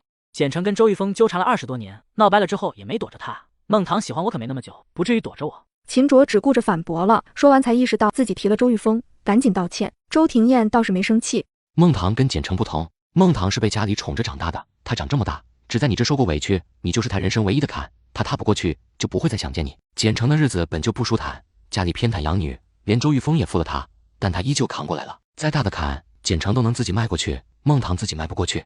孟棠有回头路走，她累了，有家人做后盾，简城没有。病房里安静了许久。你说那么多，中心思想是什么？夸夸我老婆。言归正传，秦卓，婚姻这种事我不能干涉你，毕竟是你自己的人生。但是作为兄弟，我想跟你说2句话。第一，米山这个人，你最好尽快解决。昨晚他明知道是我组的局，他还敢闹，说明他笃定了，出再大的事你都会保他。你如果任由他这么闹下去，早晚得出事。第二，如果你动了结婚的念头，孟棠最适合你，趁着他还没彻底往回走，你还有机会。当然，如果你打定主意这辈子不婚，就别去祸害人家了。秦卓的脑子又开始疼了，莫名其妙的烦躁。这话题他不想再聊下去，于是又开始算账。所以你为什么抱着简城睡一天？你们昨晚干什么了？提到这件事，周庭燕的心情波动很大，先高兴了一下，又很快懊恼。他说我技术不好。秦卓愣了下，随即捧腹大笑。周庭燕虽觉得丢人，但这种事必须得尽快找到解决的办法，不然影响夫妻关系，所以他带着虚心求教的态度来的。秦卓笑够了之后，也是尽心尽力，一句话道出精粹。这种事你不能只顾自己舒服。孟棠听了简城的话，第2天就把辞职信扔他身上了。解除婚约的事，我家里我来说，你家里你去说。工作上需要交接的，我尽快。秦卓，以后除非万不得已的场合，其他时候我会躲着你。只喜欢你。简城，你今天必须带周庭燕回家吃饭。回去吃饭可以啊，我那9%你搞定了吗？要不回去的时候一块办了。这是很多流程要走，一时半会下不来，你们先回来。行吧，等我忙完。挂了电话，简城抬头看向那块诚心摄影工作室里的牌子，对周庭燕的感激犹如滔滔江水，连绵不绝。简城带着孟棠给工作室选址，累得腿快断了时，周庭燕给了他2把钥匙，是2个铺子，左边装修成了工作室，右边是甜品店。为什么是甜品店？孟棠说你累的时候喜欢吃，但这条街没有，你想吃还得过了马路再走几公里，不如在工作室旁边开个。不过不能多吃，师傅是我找的，我会让师傅给你定量。简城最震惊的还是工作室装修风格竟然完全在他审美上，因为周庭燕把他和周玉峰那个婚房的设计图以及他之前工作室的照片发给设计师了，从中挖出了他的喜好。简城特意找了个大师算开张日子，算的是真巧，说端午节那天是他的幸运日，那天开张最好。他觉得他肯定遇到骗子了，端午节是他的生日，更是他的灾难日。刚从工作室离开，简红云又打电话让他回老宅。今天没忙完呢，等着吧，忙完我再联系你。回到家，简城问周庭燕要不要回简家老宅吃饭。可以，我正好有件事要跟简董聊聊，你选个时间。他特意选在愚人节这天，知道老简贪得无厌，肯定会想方设法跟周庭燕要项目，他都想好了，无论老简说什么要什么，他都答应，然后吃过饭坑点东西，拍拍屁股走人。反正是愚人节，出了门就可以赖账。简城一直憋到愚人节的前一天晚上，才给老简打电话，说明天回老宅吃饭，然后又发了朋友圈，明天回家灭蚊子，坑老简喽，开心值加10000。灭蚊子显而易见，他说的是简文倩，就连他的微信昵称都是橙字牌灭蚊神器。放下手机，兴奋地在床上打滚，脑子里想着亲爹那一屋的宝贝，哪个适合放在他的工作室。周庭燕10点半忙完，推开卧室的门，就看见床上那道凹凸有致的身子，感觉来得很凶猛。半个月的时间，周庭燕进步神速，还培养出了不用开口要，一个吻，一个眼神就明白的默契。至于孩子的事，周庭燕说尊重他的意见，简成考虑他年纪不小了，先要了1年的时间增进感情。他觉得孩子还是出生在有爱的家庭比较好，毕竟现在他不爱周庭燕。事后，简成想到明天回简家的事，简文倩没我漂亮，没我乖，没我听话，你别被她迷惑啊。只喜欢你，这丫头看上去大大咧咧，什么都不在乎，其实很敏感。她一直很介意简文倩。愚人节这天晚上，简文倩特意打扮了一下，全身上下都透着小心机，她坚信自己才是周庭燕的顶配。餐桌上，简文倩故意把话题引到工作上，让简成插不上嘴。只是她才把这个话题打开，简成就打断了她。说到工作，我最近为了工作也超拼的。他把自己这段时间搬工作室的辛苦用夸张的手法说出来，诉苦结束，话题一转。所以我换了新的工作室，你们准备送什么礼物给我庆祝？我老公送了我2栋楼，你们都是我最亲的人，不能比他送的寒碜吧？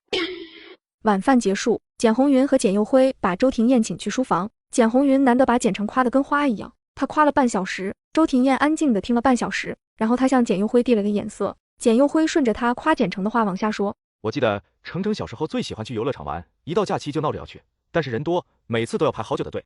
爸，当年您还说要自己建一个游乐场给他，这么多年了，您也没兑现承诺。是，这不是太忙了吗？一直没机会，我对不起程程。对了，庭燕，听说郊区那个天娱游乐场项目被你拿下了，我有个私人的问题想单独跟简董聊。等简佑辉出去关了门，周庭燕问的直接，简董前面铺垫那么多，无非就是想在游乐场上分一块蛋糕，对吗？我可以带简董玩，但是有个条件，你告诉我收养简文倩的真相。就是老同学的女儿，觉得可怜才带回家养。从简红云的反应看，肯定有原因，但任由他怎么问，怎么威胁，他就是不说，甚至他宁愿不要游乐场那个项目。然后他没控制住情绪，冲简红云发火了。周庭燕从书房出来，没看见简成，客厅里只有简文倩。简文倩抢先道：“程程被我妈叫走了，应该还得一会儿才下来。”周庭燕没说话，抬脚往外走。站在院子里抽了2根烟，简文倩跟过来了，手里端着2杯红酒，递给他1杯。烟不是好东西，如果心情不好，喝杯酒试试。滚开！简文倩至今想不明白，周庭燕为什么那么讨厌他，为了不给他见面的机会，直接砍掉了2家的合作。今晚他多喝了2杯酒，就有股冲动。我比简成差在哪？你连他都能接受，为什么总把我拒之千里？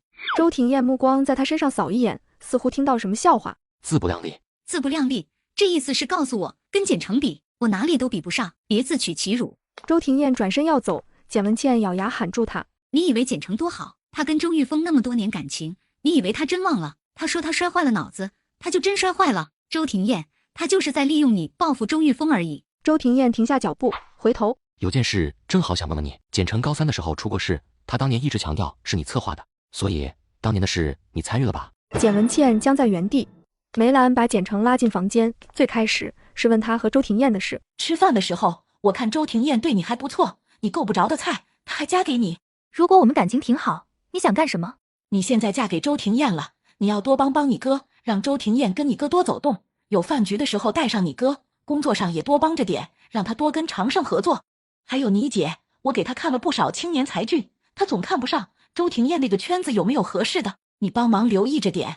行。这2件事包我身上，1件是1000万，2件是2000万，钱今天给，事明天办。你怎么动不动就要钱？你真掉钱眼里了？你哪次来都跟强盗一样，总要坑你爸和你哥的东西。你不是一直让我学简文倩吗？我就是学她的，想要什么就抢什么。我们唯一的不同就是我得自己抢，她要什么有你们帮她。小时候我那些玩具，只要她说一句喜欢，你们就拿给她。她抢了我多少东西？她说羡慕我的卧室，你们就要我让给她。我当时哭得跟杀猪似的。